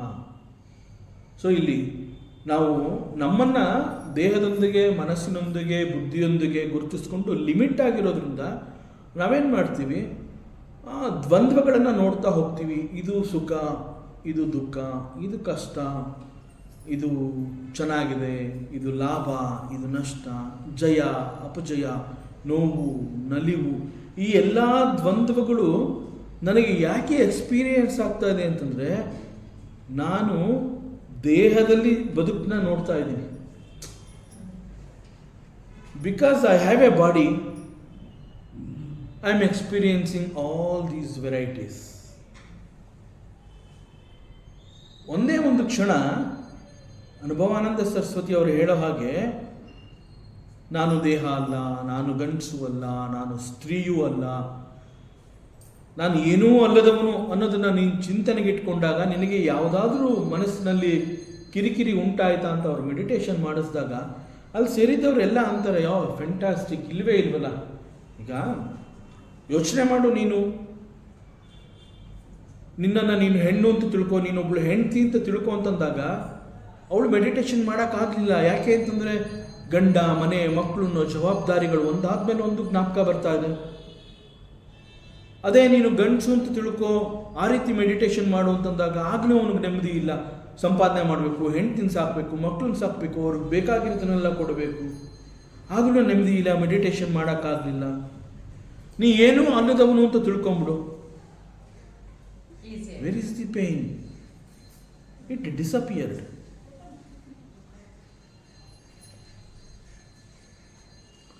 So the truth, the reality, the Atman, ಅವನು ಯಾರಿಗೆ ಸಿಗ್ತಾನೆ ಅಂತಂದರೆ ಬಹಳ ಸ್ಪಷ್ಟವಾಗಿ ಇಲ್ಲಿ ಪ್ರಾರಂಭದಲ್ಲಿ ಮಂತ್ರ ಹೇಳ್ತಾ ಇವೆ. ನ ಪ್ರವಚನೇನ ಲಭ್ಯ. ಪ್ರವಚನ, ಉಪನ್ಯಾಸ, ಸ್ಟಡಿ ಆಫ್ ದಿ ಸ್ಕ್ರಿಪ್ಚರ್ಸ್, ಇದು ಯಾವುದರಿಂದನೂ ಅದು ಸಿಗೋದಿಲ್ಲ. ಸೊ ಹಾಗಾದರೆ ಈ ಸ್ಪಿರಿಚುವಲ್ ಪ್ರಾಕ್ಟೀಸ್ ಮಾಡ್ತಾ ಇರೋದ್ರಿಂದ ನನಗೇನು ಸಿಗತ್ತೆ? ಮೋಕ್ಷ ಸಿಗದೇ ಇರ್ಬೋದು, ಬದುಕಿನಲ್ಲಿ ನೀನು you will become a very good human being. ಒಂದು ಉತ್ತಮವಾದ ಶಿಕ್ಷಣವನ್ನು, ಡಿಸಿಪ್ಲಿನ್ ಲೈಫ್ನ ನೀನು ಲೀಡ್ ಮಾಡಬಹುದು. 4 ಜನ ನಿನ್ನ ಬಗ್ಗೆ ಹೆಮ್ಮೆ ಪಡ್ತಾರೆ, ಅಂತಹ ಜೀವನ ಅದು ಕೂಡ ಒಂದರ್ಥದಲ್ಲಿ ಸಾರ್ಥಕ, ಒಳ್ಳೆ ಜೀವನ ಮಾಡ್ದ ಅಂತ ಕೂಡ ಹೇಳ್ತಾರೆ. At least you can learn from the spiritual practice even if you do not have the desire for moksha. But ಇಲ್ಲಿ ಅದಕ್ಕೆ ಈ ಕಂಟಿನ್ಯೂಸ್ ನ ಮೇಧಯ. ಅವನು ಬುದ್ಧಿವಂತ ಇರಬಹುದು, ಮೇಧಾಶಕ್ತಿ ಅಂತಂದರೆ ಬುದ್ಧಿವಂತಿಕೆ. ನ ಮೇಧಯ, ಅವನು ಬುದ್ಧಿವಂತ ಇರಬಹುದು, ಈವನ್ ಫಾರ್ ಅವನನ್ನು ಬುದ್ಧಿವಂತ ಅಂತ ಕರೆದ್ರೂ ಕೂಡ ಅವನಿಗೆ ಮೋಕ್ಷದ ಬಯಕೆ ಇಲ್ಲ ಅಂತಂದಮೇಲೆ he will not get the Atman. So ನ ಮೇಧಯ ನ ಬಹುನಾ ಶ್ರುತೇನ. ಸೊ ವೇದಾಂತ, ಆಧ್ಯಾತ್ಮ, ಆತ್ಮವಿಚಾರ ಅಂತ ಹೇಳಿ ಹೆಚ್ಚು ಹೆಚ್ಚು ಶ್ರವಣ ಮಾಡೋದ್ರಿಂದ ಕೂಡ ಆತ್ಮನನ್ನು ಪಡೆಯೋದಕ್ಕೆ ಸಾಧ್ಯ ಇಲ್ಲ. ಸೊ ಇವುಗಳನ್ನೆಲ್ಲ ಕಲಿತರೂ ಕೂಡ ಯು ಕೆನಾಟ್ ಬಿಕಮ್ ಮುಮುಕ್ಷು. ಮುಮುಕ್ಷು ಅಂತಂದರೆ ಅವನು ಮೋಕ್ಷವನ್ನು ಹೊರತುಪಡಿಸಿದರೆ ನನಗಿನ್ನೇನು ಬೇಡ ಅಂತಂದರೆ ನೇರವಾಗಿ ನನಗೆ ಆತ್ಮ ಸಾಕ್ಷಾತ್ಕಾರ ಆಗಬೇಕು. ಸೊ ಅದು ಮುಮುಕ್ಷುವಿನ ಬಯಕೆ. ಅನೇಕ ರೀತಿಯ ಆಚರಣೆಗಳಿದೆ. ಈವನ್ ತಪಸ್ಸು ಅಂತ ಹೇಳಿದಾಗ ತಪಸ್ಸನ್ನು ಯಾರು ಬೇಕಾದ್ರೂ ಮಾಡಬಹುದು. ನಾವು ಪುರಾಣಗಳನ್ನು ಗಮನಿಸಿದರೆ ಅಲ್ಲಿ ಋಷಿ ಮುನಿಗಳು ತಪಸ್ಸು ಮಾಡಿದ್ದಾರೆ, ರಾಜ ಮಹಾರಾಜರುಗಳು ತಪಸ್ಸು ಮಾಡಿದ್ದಾರೆ, ಸಾಮಾನ್ಯ ಮನುಷ್ಯರುಗಳು, ಗೃಹಸ್ಥ ಇರ್ಬೋದು, ಬ್ರಹ್ಮಚಾರಿ ಇರ್ಬೋದು, ವಾನಪ್ರಸ್ಥ ಇರ್ಬೋದು, ತಪಸ್ಸು ಮಾಡಿರ್ತಾರೆ. ರಾಕ್ಷಸರು ಕೂಡ ತಪಸ್ಸು ಮಾಡಿರ್ತಾರೆ. ಅನೇಕ ದೇವತೆಗಳು ಕೂಡ ತಪಸ್ಸನ್ನು ಮಾಡ್ತಾರೆ. ಮುಖ್ಯವಾಗಿ ತಪಸ್ಸು ಮಾಡೋದು ಯಾಕೆ ಅಂತಂದರೆ ಕೆಲವೊಂದು ಉದ್ದೇಶವನ್ನು ಇಟ್ಕೊಂಡು ಅವರು ತಪಸ್ಸನ್ನು ಮಾಡಿರ್ತಾರೆ. ಸೊ ತಪಸ್ಸು ಯಾರು ಬೇಕಾದರೂ ಮಾಡ್ಬೋದು ಅಂತಂದರೆ ಯಾರಿಗೆ ಏನೋ ಒಂದು ಬೇಕು ಅನ್ನುವಂತಹ ಒಂದು ಉದ್ದೇಶ ಇರುತ್ತೆ ಅಂತಹವನು ತಪಸ್ಸನ್ನು ಮಾಡ್ಬೋದು. ಅವನು ರಾಕ್ಷಸ ಆಗಿರಬಹುದು, ಮಹಾರಾಜ ಆಗಿರಬಹುದು, ದೇವದೇವತೆ ಆಗಿರಬಹುದು, ಸಾಮಾನ್ಯ ಮನುಷ್ಯ ಆಗಿರಬಹುದು, ಗೃಹಸ್ಥನಾಗಿರಬಹುದು, ಬ್ರಹ್ಮಚಾರಿ ಆಗಿರಬಹುದು. ಈಗ ತಪಸ್ಸನ್ನ ಯಾರು ಬೇಕಾದ್ರೂ ಮಾಡ್ಬೋದು. ಹಿರಣ್ಯಕಶಿಪು ಅಂತ ಹೇಳಿದಾಗ ಬಹಳ ದೊಡ್ಡ ತಪಸ್ಸು ಮಾಡ್ತಾನೆ ಅವನು. ಒಂಟಿ ಕಾಲಿನಲ್ಲಿ ನಿಂತ್ಕೋತಾನೆ, ಕಣ್ಣುಗಳನ್ನು ಬಿಟ್ಟು ನೇರವಾಗಿ ಸೂರ್ಯನನ್ನು ನೋಡ್ತಾ ತಪಸ್ಸು ಮಾಡ್ತಾನೆ. ಅನೇಕ ವರ್ಷಗಳ ಕಾಲ ಬಹಳ ದೊಡ್ಡ ತಪಸ್ಸು ಮಾಡ್ತಾನೆ. ಅವನ ಆ ಶ್ರದ್ಧೆ, ಆ ಒಂದು ಕಠಿಣವಾದ ತಪಸ್ಸು, ಅವನ ಏಕಾಗ್ರತೆ, ಅದನ್ನು ಮೆಚ್ಚಿ ಭಗವಂತ ಬ್ರಹ್ಮ ಬಂದು, ನಿನಗೇನು ಬೇಕು, why are you doing this? But ಇಲ್ಲಿ ತಪಸ್ಸಿನ ಉದ್ದೇಶ ಏನು? ಹಿರಣ್ಯಕಶಿಪು ಎಷ್ಟು ದೊಡ್ಡ ತಪಸ್ಸು ಮಾಡಿದ್ದಾನೆ. ಯಾರಿಂದಲೂ ಸಾಧ್ಯವಾಗದೇ ಇರುವಂತಹ ತಪಸ್ಸನ್ನು ರಾಕ್ಷಸ ಹಿರಣ್ಯಕಶಿಪು ಅವನು ಮಾಡಿದ್ದಾನೆ. ನಿನಗೆ ಏನು ಬೇಕು ಅಂತಂದಾಗ ನನಗೆ ಎಂದಿಗೂ ಮರಣ ಬೇಡ ಅಂತ ಕೇಳ್ತಾನೆ. ಅದು ಸಾಧ್ಯವೇ ಇಲ್ಲ ಅಂತಂದಾಗ ನನಗೆ ಮರಣ ಅನ್ನೋದು ಬರದೇ ಆದರೆ ಈ ರೀತಿ ಬರಲಿ ಅಂತ ಅನೇಕ ನಿಬಂಧನೆಗಳನ್ನು ಹಾಕ್ತಾನೆ. ಸೊ ನನಗೆ ಮರಣ ಇಷ್ಟ ಇಲ್ಲ, ನನಗೆ ಇಡೀ ಭೂಮಂಡಲ ಬೇಕು, ಮರಣ ಬರುತ್ತೇನಿದೆ ಆದರೆ ಈ ರೀತಿಯಲ್ಲಿ ಬರಬೇಕು ಅಂತ ಹೇಳಿ ಕಂಡೀಷನ್ಸ್ ಹಾಕಿ ಅವನು ತನ್ನ ಎಂಟೈರ್ ಅಷ್ಟು ದೊಡ್ಡ ತಪಸ್ಸನ್ನು ಈ ರೀತಿ ಪರ್ಚೇಸ್ ಮಾಡ್ಕೊಂಡ್ಬಿಡ್ತಾನೆ ಒಂದು ಸಣ್ಣ ಉದ್ದೇಶಕ್ಕಾಗಿ. So anybody can do the tapas. So you are not a seeker. ತಪಸ್ಸು ಮಾಡ್ತಾ ಇದ್ದಾನೆ ಅಂತ ಮಾತ್ರಕ್ಕೆ he is not a seeker. ಇಲ್ಲಿ ಮಂತ್ರ, ಉಪನಿಷತ್ ಮಂತ್ರ ಕೂಡ ಅದೇ ಹೇಳ್ತಾ ಇದೆ. ಸ್ಪಿರಿಚುವಲ್ ಪ್ರಾಕ್ಟೀಸ್ ಅಂತ ಹೇಳಿದಾಗ ಅದರ ಹಿಂದೆ ಒಂದು ಬಹಳ ದೊಡ್ಡ ಉನ್ನತವಾದ ಉದ್ದೇಶ ಅನ್ನುವಂತಹದ್ದಿರಬೇಕು. ನಾನು ಯಾಕೆ ಸ್ಪಿರಿಚುವಲ್ ಪ್ರಾಕ್ಟೀಸಿಗೆ ಬಂದಿದ್ದೀನಿ, ಆಧ್ಯಾತ್ಮ ಜೀವನ ನನಗೆ ಯಾಕೆ ಬೇಕು ಅನ್ನುವಂತಹದ್ದಕ್ಕೆ ಸಂಪೂರ್ಣವಾಗಿ ಮನವರಿಕೆ ಆಗಿರಬೇಕು. ಅಲ್ಲಿ ಒಂದು ಉದ್ದೇಶ ಇರಬೇಕು. ಒಂದು ಉದ್ದೇಶ ಇದೇನದೇ ಆದರೆ then you will get the Paramatma. ನಾನು ಸ್ಪಿರಿಚುವಲ್ ಪ್ರಾಕ್ಟೀಸ್ ಮಾಡ್ತಾ ಇದ್ದೀನಿ, ನನಗೆ ಮೋಕ್ಷ ಬೇಡ. ಇಲ್ಲಿ ಹೇಗೇನು ಮೋಕ್ಷ ಅಂತಂದರೆ ಅದು ಆತ್ಮನನ್ನು ಪಡ್ಕೊಳ್ಳುವಂತಹದ್ದು. ಸೊ ಯಾವುದೇ ಒಂದು ತಪಸ್ಸು, ಯಾವುದೇ ಒಂದು ಸ್ಪಿರಿಚುವಲ್ ಪ್ರಾಕ್ಟೀಸ್ ಅಂತಂದಾಗ ಅಲ್ಲಿ ಇರಬೇಕಾಗಿರುವಂತಹ ಒಂದು ಉತ್ತಮವಾದ ಉದ್ದೇಶ ಏನು ಅಂತಂದರೆ ಐ ವಾಂಟ್ ಆತ್ಮನ್. ಸೊ ಇದು ಹೇಗೆ ಅಂತಂದರೆ it all depends how you have understood the life. ಜೀವನವನ್ನು ನೀನು ಯಾವ ರೀತಿ ಅರ್ಥ ಮಾಡ್ಕೊಂಡಿದೆಯಾ ಅದಕ್ಕೆ ತಕ್ಕಂತೆ ನಿನ್ನ ಉದ್ದೇಶ ಇರುತ್ತೆ. ಜೀವನದಲ್ಲಿ ಯಾವ ಪಾಠಗಳನ್ನು ಕಲಿತು ನೀನು ಆಧ್ಯಾತ್ಮಕ್ಕೆ ಬಂದಿದೆಯಾ ಅನ್ನುವುದರ ಮೇಲೆ ನೀನು ಆಧ್ಯಾತ್ಮದಿಂದ ನನಗೆ ಮೋಕ್ಷ ಬೇಕೋ, ಶಾಂತಿ ಬೇಕೋ, ಅಥವಾ ವೇದಾಂತದ ಎಲ್ಲ ಮಂತ್ರಗಳು ನನಗೆ ಬೇಕು, ಯಾವ ಒಂದು ಉದ್ದೇಶ ಇಟ್ಕೊಂಡು ಬಂದಿದೆಯಾ. ಸೊ ಜೀವನ ನಿನಗೆ ಯಾವ ಪಾಠವನ್ನು ಕಲಿಸಿಕೊಟ್ಟಿದೆ, ಆ ಪಾಠವನ್ನು ನೀನು ಹೇಗೆ ಕಲಿತಿದೆಯಾ, ಅದು ನೀನು ಉದ್ದೇಶವನ್ನು ಸೆಟ್ ಮಾಡ್ಕೊಳ್ಳೋದಕ್ಕೆ it will prepare you. So ನಿನ್ನ ಬದುಕು ಹೇಗಿದೆ ಅದರ ಆಧಾರದ ಮೇಲೆ ನೀನು ಯು ವಿಲ್ ಫಿಕ್ಸ್ ದಿ ಉದ್ದೇಶ. ಸೊ ನಿನ್ನ ಆಸೆ ಬಯಕೆಗಳು ಕೂಡ ಅದೇ ದಾಟಿನಲ್ಲೇ ಇರುತ್ತೆ. ನಿನ್ನ ಬದುಕನ್ನು ಅಥವಾ ನಿನಗೆ ಸಿಕ್ಕಿರುವಂತಹ ಒಂದು ಅವಕಾಶವನ್ನು ನೀನು ಹೇಗೆ ಸಾರ್ಥಕಪಡಿಸ್ಕೋತೀಯೋ ಅನ್ನುವುದರ ಆಧಾರದ ಮೇಲೆ ನಿನ್ನ ಬಯಕೆಗಳು ನಿನಗೆ ಸ್ಪಷ್ಟವಾದ ಗುರಿಯನ್ನು ತಿಳಿಸುತ್ತೆ. ಅದರಿಂದ ಒಬ್ಬ ಗುರು ಏನು ಹೇಳ್ತಾನೆ ಅಂತಂದರೆ, ಪ್ಲೀಸ್ ಅಂಡರ್ಸ್ಟ್ಯಾಂಡ್ ದಿ ಲೈಫ್. ನಿನ್ನ ಜೀವನ ಏನು ಅನ್ನೋದನ್ನು ಅರ್ಥ ಮಾಡ್ಕೊ, ಇನ್ನೇ ಬೆಟರ್ ವೇ. ಅದೇ ರೀತಿ ಈವನ್ ನಾವು ಸ್ಪಿರಿಚುವಲ್ ಪ್ರಾಕ್ಟೀಸ್ ಅಂತಂದಾಗ ಕೇವಲ ಹಿರಣ್ಯಕಶಿಪು ಅಂತಲ್ಲ. You think of Ravana. Ravana is considered as mahabrahmana. ವೇದಾಂತದಲ್ಲಿ ಬ್ರಾಹ್ಮಣ ಅಂತಂದರೆ ಬ್ರಹ್ಮಜ್ಞಾನವನ್ನು ಹೊಂದಿರುವಂತಹದ್ದು, ಪಂಡಿತ, ಪರಮ ಪಂಡಿತ, ಅಂತಹವನನ್ನು ಬ್ರಾಹ್ಮಣ ಅಂತ ಹೇಳ್ತಾರೆ. ಸೊ ಅಕಾರ್ಡಿಂಗ್ ಟು ವೇದಾಂತ ರಾವಣನನ್ನು ಮಹಾಬ್ರಾಹ್ಮಣ ಅಂತ ಕರೆದಿರುತ್ತೆ. ಜೊತೆಗೆ ರಾವಣ ಈಸ್ ಶಿವನ ಪರಮ ಭಕ್ತ. ಅವನು ಶಿವನನ್ನ ಆರಾಧ್ಯ ದೈವ ಅಂತ ಹೇಳಿ ಶಿವನಿಗೆ ಅವನು ಒಂದು ಸಮಯದಲ್ಲಿ ಹೇಳ್ತಾನೆ, ನನ್ನ 10 ತಲೆಗಳನ್ನು ನಾನು ಒಂದಾದ್ಮೇಲೆ ಒಂದು ನಾನು ನಿನಗೆ ಅರ್ಪಿಸ್ತೀನಿ ಅಂತ ಹೇಳಿ ಎಲ್ಲ ತಲೆಗಳನ್ನು ಅವನು ಕಡ್ಕೋತಾನೆ. ಆಗ ಶಿವ ಅಂತಾನೆ, ನೀನು ಭಾಳ ಕಿಲಾಡಿಪ್ಪ, ನೀನು 10 ತಲೆಗಳನ್ನು ನೀನು ಕಡ್ಕೊಂಡು ನನ್ನನ್ನು ಮೆಚ್ಚಿಸ್ಕೋತಾ ಇದೆಯಾ, ನಿನ್ನ ಅಹಂಕಾರ ಇದೆಯಲ್ಲ ಅದನ್ನು ನೀನು ನನಗೆ ಸರೆಂಡರ್ ಮಾಡಬೇಕಾಗಿತ್ತು. 10 ತಲೆಗಳಲ್ಲ ಮುಖ್ಯವಾಗಿ ಬೇಕಾಗಿರೋದು. ನೀನು ನಿನ್ನ ಅಹಂಕಾರವನ್ನು ನನಗೆ ಒಪ್ಪಿಸ್ಲಿಲ್ಲ, ಅದು ನಿನ್ನಲ್ಲಿದೆ ಇನ್ನುವೆ. ಸೊ ಇಲ್ಲಿ ಅಂಡರ್ಸ್ಟ್ಯಾಂಡ್ ದಿ ಲೈಫ್. ನೀನು ರಾವಣ ಇಷ್ಟೆಲ್ಲ ಮಾಡ್ತಾ ಇದೆಯಲ್ಲ, ಯಾವ ಒಂದು ಉದ್ದೇಶವನ್ನು ಇಟ್ಕೊಂಡಿದ್ಯಾ? ನಿನ್ನ ಉದ್ದೇಶ ಇಸ್ ಲೌಕಿಕ. ದೇವತೆಗಳನ್ನೆಲ್ಲ ನಾನು ಕಟ್ಟಾಕಬೇಕು, ಅವರೆಲ್ಲ ದಿಕ್ಪಾಲಕರಾಗಬೇಕು, 3 ಲೋಕಗಳು ನನ್ನ ಪಾಲಿಗೆ ಸಿಗಬೇಕು, ಇಂತಹ ಅನೇಕ ಬೇರೆ ಬೇರೆ ಲೌಕಿಕ ಬಯಕೆಗಳನ್ನು ಇಟ್ಕೊಂಡಿದ್ಯಾ ನೀನು. ಒಂದು ಹೆಣ್ಣನ್ನು ಆಸೆ ಪಡ್ತೀಯಾ ನೀನು. ಅಫ್ಕೋರ್ಸ್ ಯು ಆರ್ ಎ ಬ್ರಾಹ್ಮಣ, ಬಟ್ ಎಲ್ಲಿ ಹೋಯಿತು? ಉದ್ದೇಶನೇ ಇಲ್ಲ ನಿನ್ನ. ಎಲ್ಲವನ್ನ ಕಲಿತು ಒಬ್ಬ ಪಂಡಿತ ಅಂತ ಅನ್ನಿಸ್ಕೊಂಡ್ರೂ ಕೂಡ ಮುಖ್ಯವಾದ ಉದ್ದೇಶ ಅನ್ನುವಂತಹದ್ದು ನಿನ್ನಿಂದ ಜಾರಿ ಹೋಗಿದೆ. So what is your choice? Again ಲೌಕಿಕ. ರಾವಣ ಅವನು ಆಸೆ ಪಟ್ಟಿದ್ದು ಕೂಡ ಲೌಕಿಕವನ್ನ. ಅವನು ಹೇಳ್ತಾನೆ, ನಾನು ನಿನ್ನ ಪರಮ ಭಕ್ತ, 10 ತಲೆಗಳನ್ನು ನಾನು ನಿನಗೆ ಅರ್ಪಿಸ್ತೀನಿ ಅಂತ ಹೇಳ್ತಾನೆ. ಅಷ್ಟೇ ಹೊತ್ತು ನನಗೆ ನೀನೇ ಬೇಕು ಅಂತ ಅವನು ಕೇಳಲಿಲ್ಲ, ನನಗೆ ಆತ್ಮ ಬೇಕು ಅಂತ ಅವನು ಹೇಳಲೇ ಇಲ್ಲ. ಭಗವಂತನನ್ನು ಅವನು ಎಂದೂ ಬಯಸಲಿಲ್ಲ. ಆತ್ಮನನ್ನು ತಿಳ್ಕೋಬೇಕು ಅನ್ನುವಂತಹ ಆಸಕ್ತಿಯನ್ನು ಅವನು ವ್ಯಕ್ತಪಡಿಸಲಿಲ್ಲ. ಇಂತಹ ಅನೇಕರನ್ನು ನಾವು ನೋಡಬಹುದು. ಭಸ್ಮಾಸುರ, ಅಗೇನ್ ಹಿ ಈಸ್ ಅ ರಾಕ್ಷಸ. ಅವನು ಕೂಡ ಬಹಳ ದೊಡ್ಡ ತಪಸ್ಸು ಮಾಡ್ತಾನೆ. ಆದರೆ ಅವನ ಉದ್ದೇಶ ಏನು?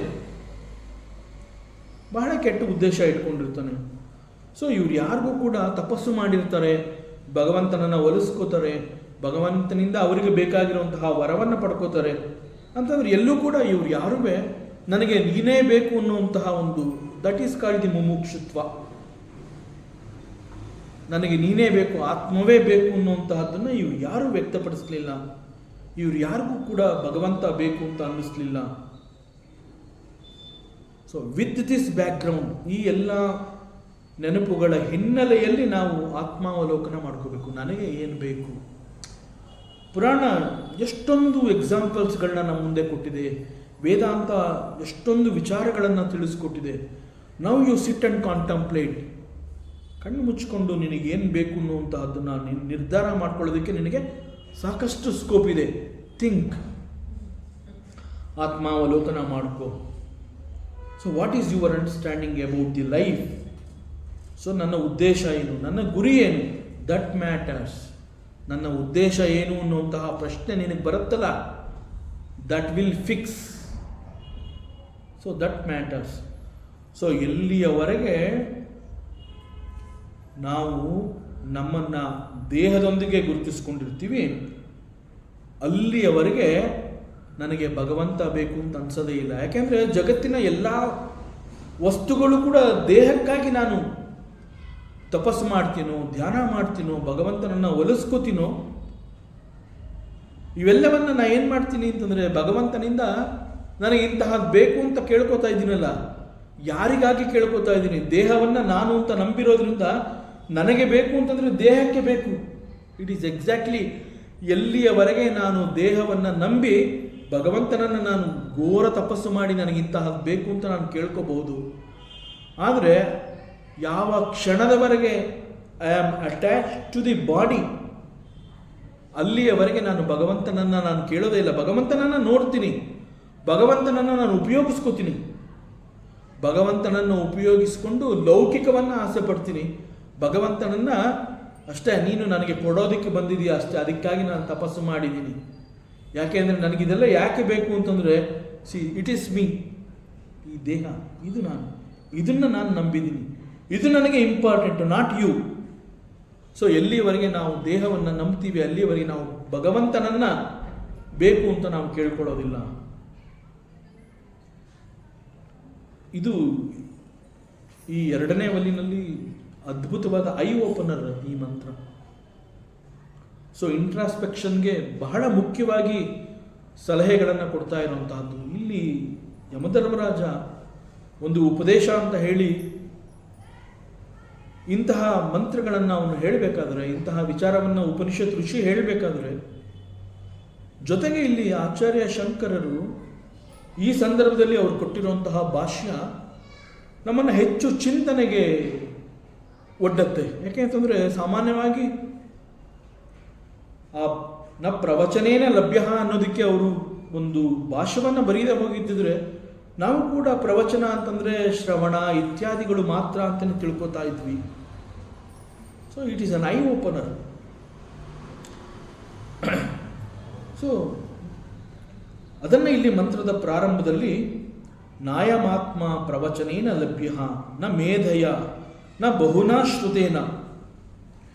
ಇನ್ಫ್ಯಾಕ್ಟ್ ದಿಸ್ ಪ್ರವಚನ ಅನ್ನುವಂತಹದ್ದು, ಮೇಧಾಶಕ್ತಿ ಅನ್ನುವಂತಹದ್ದು, ಮತ್ತೆ ಮತ್ತೆ ಶ್ರವಣ ಮಾಡುವಂತಹದ್ದು, ಇವೆಲ್ಲ ಸಾಧನೆಗಳೇ ಆಗಿದೆ, no doubt.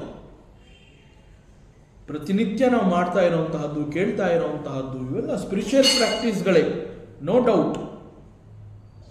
But what is our understanding about the life? ಶ್ರವಣ ಇರಬಹುದು, ಸತ್ಸಂಗ ಇರಬಹುದು, ಶಾಸ್ತ್ರಗಳ ಅಧ್ಯಯನ ಇರಬಹುದು, ಇವೆಲ್ಲ ನಮಗೆ ಆತ್ಮನ ವಿಚಾರವನ್ನು ಮತ್ತಷ್ಟು ಸುದೀರ್ಘವಾಗಿ ಪರಿಚಯ ಮಾಡಿಕೊಡುತ್ತೆ. ಒಂದು ಪ್ರವಚನವನ್ನು ನಾನು ಕೇಳ್ತಾ ಇದ್ದೀನಿ ಅಂತಂದಾಗ I come much closer to Bhagavanta. It is required. Pravachana is required, satsang is required, spiritual practice is required. So ಇವೆಲ್ಲ ಮತ್ತಷ್ಟು ಭಗವಂತನನ್ನು ನನಗೆ ಬಹಳ ಹತ್ತಿರದಿಂದ ಪರಿಚಯ ಮಾಡಿಕೊಡುತ್ತೆ. ಅವುಗಳೆಲ್ಲವನ್ನು ನಾನು ಅನುಸರಿಸಬೇಕು ಅನ್ನುವಂತಹ ಒಂದು ಆಸಕ್ತಿ ಕ್ರಿಯೇಟ್ ಆಗತ್ತೆ. ಅಷ್ಟು ಮಾತ್ರಕ್ಕೆ ನಿಲ್ಲಿಸಬಾರ್ದು. What is to be done? What is the way out? ಹೇಗೆ ಇದರಿಂದ ನಾನು ಮತ್ತಷ್ಟು ಮುಂದಕ್ಕೆ ಹೋಗುವಂತಹದ್ದು? ಸಿ, ಯಾವಾಗ ನನಗೆ ಪರಮಾತ್ಮನನ್ನು ಪರಿಚಯ ಮಾಡಿಸುತ್ತೆ ಈ ಒಂದು ಶ್ರವಣ ಇರಬಹುದು, ಉಪನ್ಯಾಸ ಇರಬಹುದು, ವೇದಾಂತಗಳಿರಬಹುದು. ನೋಡಪ್ಪ, ದಿಸ್ ಈಸ್ ಭಗವಂತ, ಅವನ ಸ್ವಭಾವ, ಅವನ ಲಕ್ಷಣ, ಪರಮಾತ್ಮ ಸ್ವಭಾವ, ಅದರ ಸ್ವರೂಪ ಅಂದರೆ ಈ ರೀತಿ ಇದೆ, that is Sachchidananda and you are that ಅಂತ ಅದು ಮತ್ತೆ ಮತ್ತೆ ಹೇಳಿದಾಗ ನಾವು ಯೋಚನೆ ಮಾಡಬೇಕಾಗಿರುವಂತಹದ್ದು, then if I am not the body, ನಾನು ದೇಹವೇ ಅಲ್ಲ, ನಾನು ಮನಸ್ಸು ಅಲ್ಲ, ನಾನು ಬುದ್ಧಿಯೂ ಅಲ್ಲ, ಇವೆಲ್ಲವುಗಳು ಕೂಡ ನನ್ನನ್ನು ಮತ್ತೆ ಮತ್ತೆ ಪುನರಪಿ ಜನನಂ ಇದಕ್ಕೆ ಕಾರಣ ಆಗ್ತಾ ಇದೆ ಅಂತಂದರೆ I do not want this body. ಈ ದೇಹ ನನಗೆ ಬೇಡ. ಯಾವ ಸಮಯದಲ್ಲಿ ಈ ಒಂದು ವಿಚಾರವನ್ನು ನಾವು ಅರ್ಥ ಮಾಡ್ಕೋತೀವಿ ಆಗ totally it takes us to the next level. It prepares us to the next level of thinking. ನನಗೆ ದೇಹ ಬೇಡ, ಈ ರೀತಿ ಇದೆ ಅಂತಂದರೆ ನೆಕ್ಸ್ಟ್ ಹಾಗಾದ್ರೆ ನಿನಗೇನು ಬೇಕು ಅನ್ನುವಂತಹದ್ದನ್ನು ನಾನು ಯೋಚನೆ ಮಾಡೋದಕ್ಕೆ ಮತ್ತೊಂದು ಹಂತವನ್ನು ನಾನು ಏರ್ತೀನಿ. ಅಲ್ಲಿವರೆಗೆ ಇಲ್ಲಿ ಕೂತ್ಕೊಂಡು ದೇಹಕ್ಕಾಗಿ ಬೇಕಾಗಿರೋವಂತಹದ್ದನ್ನು ಮಾತ್ರ ನಾನು ಪಡ್ಕೋತಾ ಬರ್ತೀನಿ. ಯಾವಾಗ ನನಗೆ ದೇಹಕ್ಕಿಂತ ಆತ್ಮ ಮುಖ್ಯ, ಆತ್ಮ ಬೇಕು, ದೇಹ ಬೇಡ ಅಂತ ಹೇಳ್ತೀನಿ, ಆಗ ನನ್ನ ಯೋಚನೆಗಳ ದಾರಿ ಅದು ಬದಲಾಗತ್ತೆ. So I have to choose the atma now. So ನನಗೆ ಆತ್ಮವೇ ಬೇಕು. ಯಾವಾಗ ನನಗೆ ದೇಹ ಬೇಡ, ಕೇವಲ ಆತ್ಮ, ಅದು ಮಾತ್ರ ನನ್ನ ಉದ್ದೇಶ, ಅದು ಮಾತ್ರ ನನಗೆ ಬೇಕಾಗಿದೆ ಅಂತ ಹೇಳಿ ಆತ್ಮನನ್ನು ನಾನು ಆಯ್ಕೆ ಮಾಡ್ಕೋತೀನಿ, then that is the doorway to get the Atman. ವೈಕುಂಠದ ಹೆಬ್ಬಾಗಿಲು ಅಂತ ನಾವು ಹೇಳ್ತೀವಿ. ನಮ್ಮ ಕಲ್ಪನೆಗೆ ಬಿಟ್ಟ ವಿಚಾರ. ಆ ಹೆಬ್ಬಾಗಿಲನ್ನು ನಾವು ಯಾವ ರೀತಿ ನಾವು ಅನುಸಂಧಾನ ಮಾಡ್ಕೋತೀವಿ ಅದು ನನಗೆ ಬಿಟ್ಟ ವಿಚಾರ. ಸೊ ಒಂದು ವೇಳೆ ವೈಕುಂಠದ ದ್ವಾರಕ್ಕೆ ಹೋಗಿ ನಾನು ಇನ್ನೇನು ಅಲ್ಲಿ ಭಗವಂತ ನಾರಾಯಣನನ್ನು ನಾನು ನೋಡ್ತೀನಿ ಅಂತ ನಾನು ಏನಾರು ಅಂದ್ಕೊಳ್ಳೋದೇ ಆದರೆ ಆ ಕ್ಷಣದಲ್ಲಿ ನಾನು ದೇಹದ ಮೇಲಿನ ವ್ಯಾಮೋಹವನ್ನು ಬಿಟ್ಟು ನನಗೆ ಆತ್ಮ ಬೇಕು. Once I declare, once I decide this body is not eternal, ಇದು ಅಶಾಶ್ವತ, ಬಿದ್ದೋಗುವಂತಹದ್ದು. So I will not depend on this body. ನನಗೆ ಆತ್ಮನೇ ಬೇಕು ಅಂತಂದಾಗ it opens the doorway of the to get the Paramatma. So ವೈಕುಂಠದ ದ್ವಾರಕ್ಕೆ ಹೋಗಿ ನಾನು ನಿಲ್ಲಬೇಕು ಅಂತಂದಾಗ ದೇಹದ ಮೂಲಕ ಇಟ್ ಈಸ್ ನಾಟ್ ಪಾಸಿಬಲ್. ಯಾಕೆಂದರೆ ದೇಹ ಇರೋವರೆಗೂ ನನಗೆ ಭಗವಂತ ಬೇಕು ಅಂತ ಆ ಒಂದು ಥಿಂಕಿಂಗು ನಾನು ತಗೊಳಕ್ಕೆ ಸಾಧ್ಯವೇ ಇಲ್ಲ. ಸೊ ಭಗವಂತನೇ ಬೇಕು ಅಂತ ಹೇಳಿದಾಗ ಅಗೇನ್ ದಿ ಮಂತ್ರ it continues, it says M ಏವ ಏಷ ವೃಣುತೆ ತೇನ ಲಭ್ಯ. ನಾವು ಅನೇಕರನ್ನ ಪಂಡಿತರು ಅಂತ ಕರಿತೀವಿ, ಜ್ಞಾನಿಗಳು ಅಂತ ಹೇಳ್ತೀವಿ. ಯಾಕೆ ಕರಿತೀವಿ ಅಂತಂದರೆ they have thoroughly studied the ಶಾಸ್ತ್ರ ಗ್ರಂಥಾಸ್. ಒಳ್ಳೆ ಅಧ್ಯಯನ ಆಗಿರುತ್ತೆ, ಚಿಂತನೆಯನ್ನು ಮಾಡಿರ್ತಾರೆ, ಮನನ ಮಾಡಿಕೊಂಡಿರ್ತಾರೆ, ಜೀವನದಲ್ಲಿ ಅಳವಡಿಸ್ಕೊಂಡಿರ್ತಾರೆ, ಸಾಕ್ಷಾತ್ಕಾರ ಆಗಿರುತ್ತೆ ಅವ್ರಗಳಿಗೆಲ್ಲ. In spite of that, this one thing is missing even for such panditas. So ಆತ್ಮ ವಿಚಾರವನ್ನು ತಿಳ್ಕೋಬೇಕು ಅಂತ ಹೇಳಿ ಸಾಧನೆಯನ್ನು ಮಾಡಿರ್ತಾರೆ. ಯಾಕೆ ಶಾಸ್ತ್ರ ಗ್ರಂಥವನ್ನು ಅಷ್ಟೊಂದು ತೀವ್ರವಾಗಿ ಓದ್ತಾರೆ ಅಂತಂದರೆ ಆತ್ಮವಿಚಾರ ಈಸ್ ವೆರಿ ಇಂಟ್ರೆಸ್ಟಿಂಗ್. ಭಗವಂತ ಹಾಗೆ ಮಾಡ್ದ, ಭಗವಂತ ಹೀಗೆ ಮಾಡ್ದ ಅಂತ ಹೇಳಿ ಅವನ ಲೀಲೆಯನ್ನು, ಅವನ ಮಹಿಮೆಯನ್ನು ಉಪನಿಷತ್ಗಳು ವರ್ಣನೆ ಮಾಡುವಂತಹ ಪರಮಾತ್ಮನ ಸ್ವರೂಪ ಸ್ವಭಾವ ಎಷ್ಟೊಂದು ಸುಂದರವಾಗಿದೆ. ಆದ್ದರಿಂದ ನಾನು ಇದೆಲ್ಲ ಓದ್ತಾ ಇದ್ದೀನಿ. ಇದೆಲ್ಲ ಯಾಕೆ ಓದ್ತೀನಿ? ಇವೆಲ್ಲವನ್ನು ಓದಿ ನಾನು ಹೆಚ್ಚು ಜ್ಞಾನವನ್ನು ಸಂಪಾದನೆ ಮಾಡ್ಕೋತಾ ಇದ್ದೀನಿ. ಬಟ್ ವಾಟ್ ಈಸ್ ಮಿಸ್ಸಿಂಗ್ ಅಂತಂದರೆ ಆತ್ಮನ ವಿಚಾರ ಬೇಕು ಅಂತ ಹೇಳಿ ಓದ್ತಾ ಇದ್ದಾರೆ ಅಷ್ಟೇ ಹೊತ್ತು ಆತ್ಮನೇ ಬೇಕು ಅಂತ ಓದ್ತಾ ಇಲ್ಲ. Even for panditas they are missing this. So ಭಗವಂತ ನನಗೆ ನೀನೇ ಬೇಕು ಅಂತ ಹೇಳಿ ಸಾಧನೆ ಮಾಡಬೇಕಾಗತ್ತೆ. Mumukshatva, that we should not miss mumukshatva. So the philosophy about the atmatattva ಅಂತ ಹೇಳ್ತೀವಿ. The philosophy about the Paramatma, the philosophy about the liberation, moksha, mukti, that is to B, ಅದರ ಬಗ್ಗೆ ನಾವು ಪ್ರಾಕ್ಟೀಸ್ ಮಾಡಬೇಕಾಗುತ್ತೆ. ಅದೇ ಬೇಕು ಅಂತ ಹೇಳಿ ಆಧ್ಯಾತ್ಮ ಸ್ಪಿರಿಚುವಲ್ ಪ್ರಾಕ್ಟೀಸ್ ಮಾಡಬೇಕಾಗುತ್ತೆ. ಸೊ ಚೂಸಿಂಗ್ ದಿ ಗಾಡ್, ಭಗವಂತನನ್ನು ಆಯ್ಕೆ ಮಾಡ್ಕೊಳ್ಳೋದು ಅಂತಂದರೆ ಇಟ್ ಈಸ್ ಆತ್ಮನನ್ನು ಆಯ್ಕೆ ಮಾಡ್ಕೊಳ್ಳೋದು ಅಂತ. ನನಗೆ ಭಗವಂತ ಬೇಕು ಅಂತ ಹೇಳ್ಬಿಟ್ಟು ಅವನನ್ನು ಇಟ್ಕೊಂಡು ಒಂದು ಮೂರ್ತಿ ರೂಪ ಮಾಡಿ ಅಲಂಕಾರ ಮಾಡ್ತಾ ಕೂತ್ಕೊಳ್ಳೋದಲ್ಲ. ಭಗವಂತನೇ ಬೇಕು ಅಂತಂದರೆ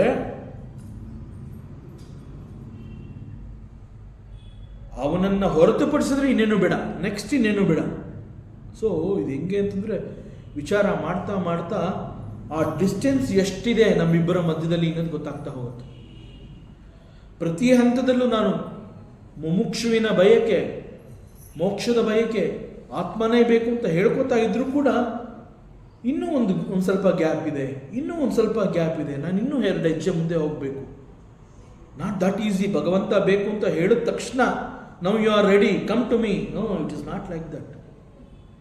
ನಾನು ಎಷ್ಟೆಷ್ಟು ಬೇಕು ಅಂತ ಹೇಳ್ತೀನಿ ಅಷ್ಟಷ್ಟು ನನಗೆ ಎಷ್ಟು ಡಿಸ್ಟೆನ್ಸಲ್ಲಿ ನಾವಿಬ್ಬರು ಇದ್ದೀವಿ ಅನ್ನೋದು ಮತ್ತೆ ಮತ್ತೆ C thinking about this is A wonderful meditation.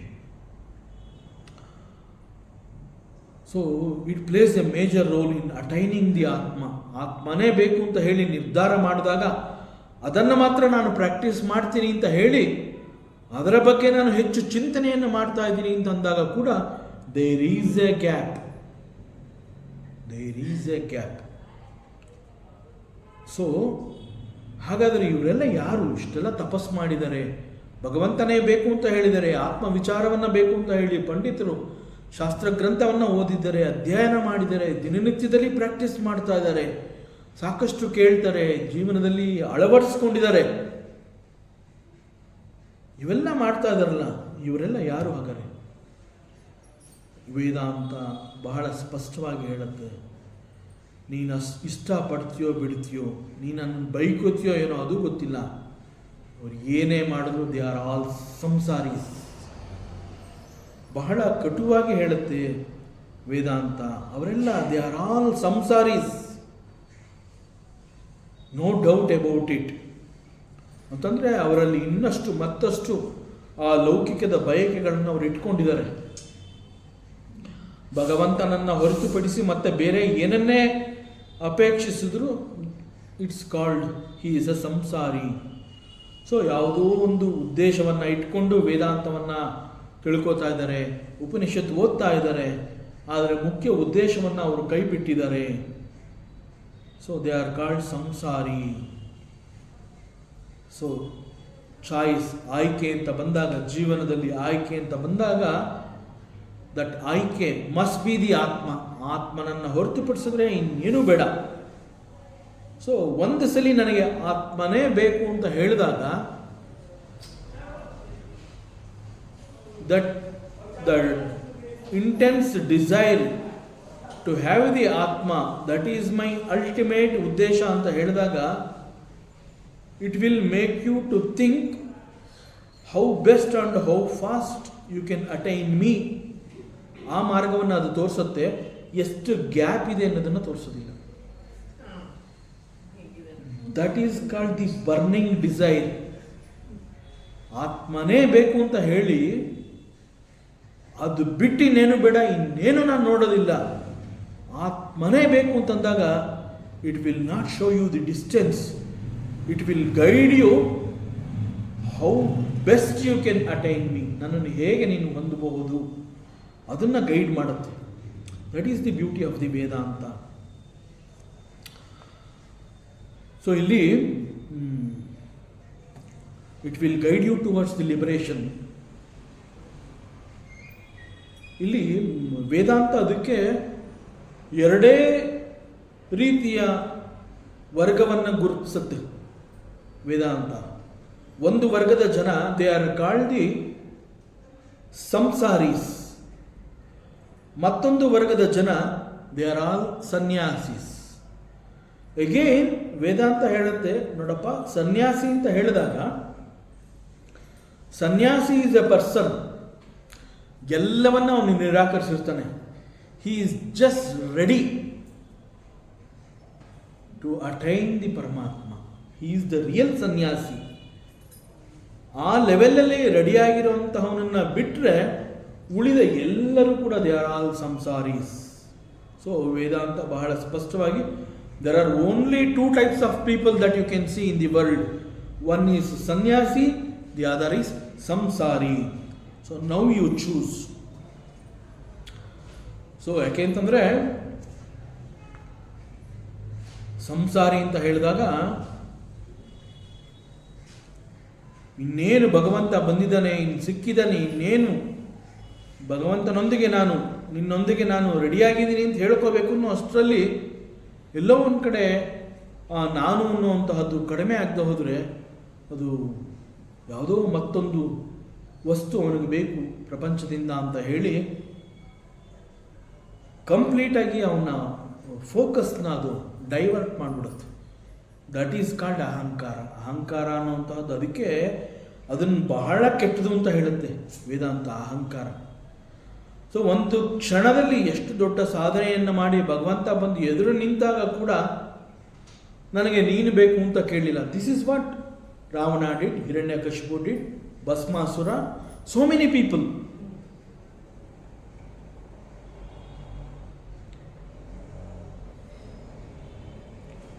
Uddhava ಗೀತೆಯಲ್ಲಿ 11th ಕ್ಯಾಂಟೋ ಆಫ್ ದಿ ಭಾಗವತ, ಅದರಲ್ಲಿ ಉದ್ಧವನಿಗೆ ಉಪದೇಶವನ್ನು ಕೊಡುವಂತಹ ಸಂದರ್ಭದಲ್ಲಿ ಕೃಷ್ಣ ಕೂಡ ಹೇಳ್ತಾನೆ, ನನಗೆ ಬಹಳ ನೋವಿನ ಸಂಗತಿ ಏನು ಅಂತಂದರೆ, ಪ್ರತಿಯೊಬ್ಬರು ನನ್ನನ್ನು ಹೊರತುಪಡಿಸಿ ಬೇರೆ ಎಲ್ಲವನ್ನ ನನಗೆ ಬೇಕು ಅಂತ ಕೇಳ್ಕೊತಾ ಇದ್ದಾರೆ. ಯಾಕೆ ನಾನು ಅವರುಗಳಿಗೆ ಬೇಕಾಗಿಲ್ಲ? ಅದು ನನಗೆ ತುಂಬ ನೋವನ್ನ ಕೊಡ್ತಾ ಇದೆ ಅಂತ ಉದ್ಧವನಿಗೆ ಅವನು ಪರಮಾತ್ಮ ಹೇಳ್ಕೊತಾನೆ, ನನಗೆ ಇದು ಬಹಳ ನೋವಿನ ಸಂಗತಿ ಅಂತ. It comes in the 21st chapter of the 11th canto Uddhava Gita. So ಭಗವಂತ ಎದುರಿಗೆ ಬಂದು ನಿಂತಾಗ ಕೂಡ ನಾವು ಅವನನ್ನು ನಿರ್ಲಕ್ಷಿಸಿ ಬೇರೆ ಯಾವುದೋ ಒಂದು ಕೇಳ್ಕೊಂಡ್ಬಿಡ್ತೀವಿ. ಬಾಹ್ಯದಿಂದ ನೋಡಿದ್ರೆ ಎಷ್ಟು ದೊಡ್ಡ ತಪಸ್ಸು ಮಾಡಿದ್ದಾನೆ ಅಂತ ನಾವೇ ಮಾತನಾಡ್ತೀವಿ. ಎಷ್ಟು ದೊಡ್ಡ ಜ್ಞಾನಿ, ವೇದಾಂತ ಗೊತ್ತು, ಎಷ್ಟು ಉಪದೇಶಗಳನ್ನು ಮಾಡ್ತಾನೆ, ಎಷ್ಟೆಲ್ಲ ತಿಳ್ಕೊಂಡಿದ್ದಾನೆ. It is all from the bahya. ನಾವೆಲ್ಲ ನೋಡಿದಾಗ ನಮ್ಗೆ ಅದೇ ಅನಿಸುತ್ತೆ, ಎಷ್ಟು ಸಾಧನೆ ಮಾಡಿದ್ದಾನೆ, ಎಷ್ಟು ವರ್ಷದಿಂದ ವೇದಾಂತಗಳನ್ನು ತಿಳ್ಕೊಂಡಿದ್ದಾನೆ. ಬಾಹ್ಯ ರೂಪ ಅದು ನಿಜವನ್ನು ತೋರಿಸ್ತಾ ಇಲ್ಲ. ಎಲ್ಲವನ್ನ ಮಾಡಿರ್ತಾನೆ, ಜಪ, ಸಾಧನ, ತಪ, ಅಧ್ಯಯನ, et cetera. So many things he has done already. And they are doing so many spiritual practices also, but they are not the seekers. ಅವರು ಯಾರು ಮುಮುಕ್ಷುಗಳಲ್ಲ. They are all samsaris. They are called spiritual samsaris. Spiritual samsari ಅಂತಂದರೆ again ಇದು ಕೂಡ same words ಭಾಗವತದಲ್ಲಿ ಬರುತ್ತೆ. ಭಗವಂತ ಅವನನ್ನು ಯಾಕೆ ಬೇಕು ಅಂತ ಹೇಳ್ತಾರೆ ಇವ್ರುಗಳು ಜನಗಳು ಅಂತಂದರೆ, ಭಗವಂತನನ್ನ ಗುರಿಯಾಗಿ ಇಟ್ಕೋತಾರೆ. ಮೇಕಿಂಗ್ ಯೂಸ್ ಆಫ್ ಸಾಧನ, making use of the God as means to gain the world ಅಂತಂದರೆ, ಭಗವಂತ ನನಗೆ ನೀನು ಬೇಕು ಅಂತ ಹೇಳ್ತಾರೆ, ಅಳ್ತಾರೆ. ಆಧ್ಯಾತ್ಮ ಬೇಕು ಅಂತ ಹೇಳಿ ಅಳ್ತಾರೆ. ಬೋತ್ ಆಧ್ಯಾತ್ಮ ಮತ್ತು ಭಗವಂತ ಓಡೋಡಿ ಬರ್ತಾರೆ. ಕರೀತಾ ಇದೆಯಲ್ಲ, ಅಳ್ತಾ ಇದೆಯಲ್ಲ, ಬಂದಿದ್ದೀನಿ ಅಂತಂದಾಗ ಅವನನ್ನು ಉಪಯೋಗಿಸ್ಕೊಂಡು ಇದನ್ನು ತಂದುಕೊಟ್ಬಿಡು, ನನಗೆ ಅಲ್ಲಿದೆಯಲ್ಲ ಅದು ನನಗೆ ಬೇಕು, go and get it. So ಅದನ್ನು ಇಲ್ಲಿ ಈ ಮಂತ್ರದಲ್ಲಿ the essence of this mantra, it is almost the same meaning ಅದೇ ಕೊಡುತ್ತೆ. So making use of the sadhana, making use of the God as means to get something from the world. ಯಾವುದೋ ಒಂದು ಕೆಲವು ಸಣ್ಣ ಆಸೆಗಾಗಿ ಭಗವಂತನನ್ನು, ಬಹಳ ದೊಡ್ಡ ಭಗವಂತನನ್ನು ಬಿಟ್ಬಿಡ್ತಿರು, ನನಗೆ ಸಾಕು, ಇಷ್ಟು ಸಾಕು. ಸೊ ಅದನ್ನು ಇಲ್ಲಿ ಈ ಮಂತ್ರದಲ್ಲಿ ಆ ಒಂದು ಎಸೆನ್ಸ್ನ ನೋಡಬೇಕು ಅಂತಂದರೆ, ಉಪನಿಷತ್ ಋಷಿ ಇಲ್ಲಿ ಹೇಳ್ತಾ ಇರುವಂತಹದ್ದು ಪ್ರವಚನವನ್ನಾಗಲಿ, ಮೇಧಾಶಕ್ತಿಯನ್ನಾಗಲಿ, ಅಥವಾ ಶ್ರವಣವನ್ನು ಮಾಡೋದ್ರಿಂದ ಆಗಲಿ ಭಗವಂತನನ್ನು ನೀನು ಪಡೆಯೋಕ್ಕಾಗ್ತಾ ಇಲ್ಲ ಅಂತ ನೇರವಾಗಿ ಹೇಳ್ತಾ ಇರುವಂತಹದ್ದು ಇದು ಹೇಳಿಸ್ತಾ ಇಲ್ಲ. ಸೊ ನಾನು ಟೀಕೆ ಮಾಡ್ತಾ ಇಲ್ಲ. ಇಲ್ಲಿ ಕನ್ವೆ ಮಾಡಿರುವಂತಹ ಮೆಸೇಜ್ ಏನು ಅಂತಂದರೆ, maybe it is shastradhyayana, maybe it is medhashakti ಅಥವಾ ಶ್ರವಣ, ಇವುಗಳನ್ನೆಲ್ಲ ನೀ ಯಾಕೆ ಮಾಡ್ತಾ ಇದೆಯಾ ಅಂತಂದರೆ, understand you can improve your knowledge. ಯಾವ ಥರ? ಕೇವಲ ಜ್ಞಾನಕ್ಕಾಗಿ, ಪಾಂಡಿತ್ಯಕ್ಕಾಗಿ ಅಥವಾ ಸ್ಪಿರಿಚುವಲ್ ಪ್ರಾಕ್ಟೀಸ್ ಅಷ್ಟು ಮಾತ್ರ ಅಂತ ಹೇಳಿ ಅಲ್ಲಿಗೆ ಹೋಗಿ ನಿಂತ್ಕೋಬೇಡ. ಅವುಗಳನ್ನು ಮೀರಿ ಭಗವಂತ ನನಗೆ ನೀನು ಬೇಕು, ಅದಕ್ಕೆ ಇದನ್ನು ಮಾಡ್ತಾ ಇದ್ದೀನಿ. ಸೊ ಶ್ರವಣ ಈಸ್ ಬೇಕು, ಆ್ಯಂಡ್ ಅಧ್ಯಯನ ಈಸ್ ಬೇಕು, ಮೇಧಾಶಕ್ತಿ ಇವೆಲ್ಲ ಬೇಕು. ಅವೆಲ್ಲವನ್ನು ಇಟ್ಕೊಂಡು ಲೌಕಿಕವನ್ನು ನೀನು ಕೇಳ್ಕೋಬೇಡ, ಭಗವಂತನನ್ನು ನೀನು ಕೇಳ್ಕೊ. ಸೊ ಹೀಗೆ ಹೇಳಿದಾಗ ಮತ್ತೆ ಯಾವಾಗ ನೀನು ನನಗೆ ಇದು ಯಾವುದೂ ಬೇಡ, ಇವೆಲ್ಲವುಗಳ ಉಪಯೋಗಿಸ್ಕೊಂಡು ನನಗೆ ಆತ್ಮನೇ ಬೇಕು ಅನ್ನೋಂತಹ ಒಂದು ಆಯ್ಕೆಯನ್ನು ಮಾಡ್ಕೋತೀನಿ, ಆಗ ದಿಸ್ ಆತ್ಮ, ಅಯಂ ಆತ್ಮ ವಿವೃಣತೆ ತನೂಂ ಸ್ವಾಂ. ತನು ಅಂತಂದರೆ ಶರೀರ ಅನ್ನೋ ಅರ್ಥ, ಆದರೆ ಆತ್ಮಕ್ಕೆ ನಮ್ಮ ಥರ ಶರೀರ ಅನ್ನೋಂತಹದ್ದಿಲ್ಲ, ಸ್ವಭಾವ ಅಂತ ಈ ಸಂದರ್ಭದಲ್ಲಿ ಅರ್ಥ ಮಾಡ್ಕೋಬೇಕಾಗತ್ತೆ. ಸೊ ಯಾರು ನನಗೆ ಆತ್ಮನೇ ಬೇಕು ಅಂತ ಹೇಳ್ಕೊತಾನೆ, for such a person he gains the self knowledge. ಯಾಕೆ ಅಂತಂದರೆ ಹಿ ಚೂಸಸ್ ದಿ ಸೆಲ್ಫ್.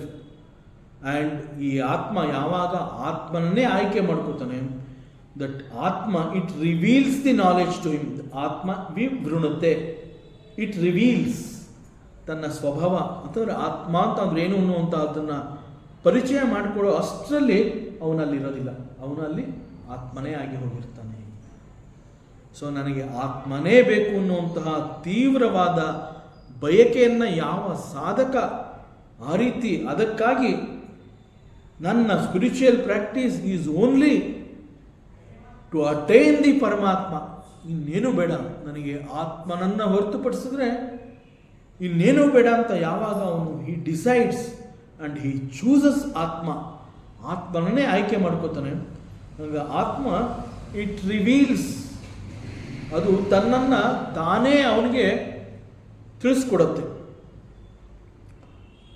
ಅದರಿಂದ ಇಲ್ಲಿ ಈ ಮಂತ್ರ ಇಸ್ ಎನ್ ಇನ್ಸ್ಟ್ರಕ್ಷನ್, ಒಂದು ರೀತಿಯ ಎಚ್ಚರಿಕೆ. ಏನು ಅಂತಂದರೆ,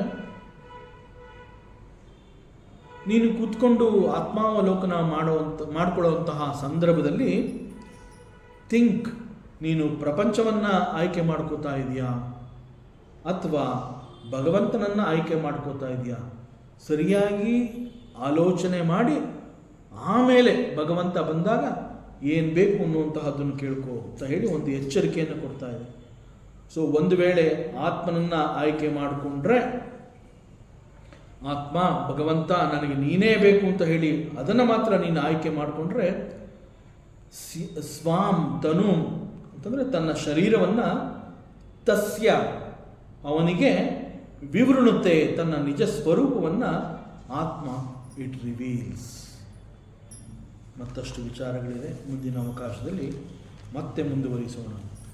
ಓಂ ಪೂರ್ಣಮದ ಪೂರ್ಣಮಿದಂ ಪೂರ್ಣಾತ್ ಪೂರ್ಣಮುದಚ್ಯತೆ ಪೂರ್ಣಸ್ಯ ಪೂರ್ಣಮಾದಾಯ ಪೂರ್ಣಮೇವಾವಶಿಷ್ಯತೆ. ಓಂ ಶಾಂತಿ ಶಾಂತಿ ಶಾಂತಿ. ಹರಿ ಓಂ. ಶ್ರೀ ಗುರುಭ್ಯೋ ನಮಃ. ಹರಿ ಓಂ. ಈ ದಿನದ ಪ್ರವಚನ ಸೇವೆಯನ್ನು ಸದ್ಗುರು ಶ್ರೀ ಚಿಕ್ಕಲಿಂಗಣ್ಣರವರ ಪಾದಚರಣಗಳಿಗೆ ಅತ್ಯಂತ ಭಕ್ತಿಯಿಂದ ಶ್ರದ್ಧೆಯಿಂದ ಅರ್ಪಿಸೋಣ. ಶ್ರೀ ಕೃಷ್ಣಾರ್ಪಣ.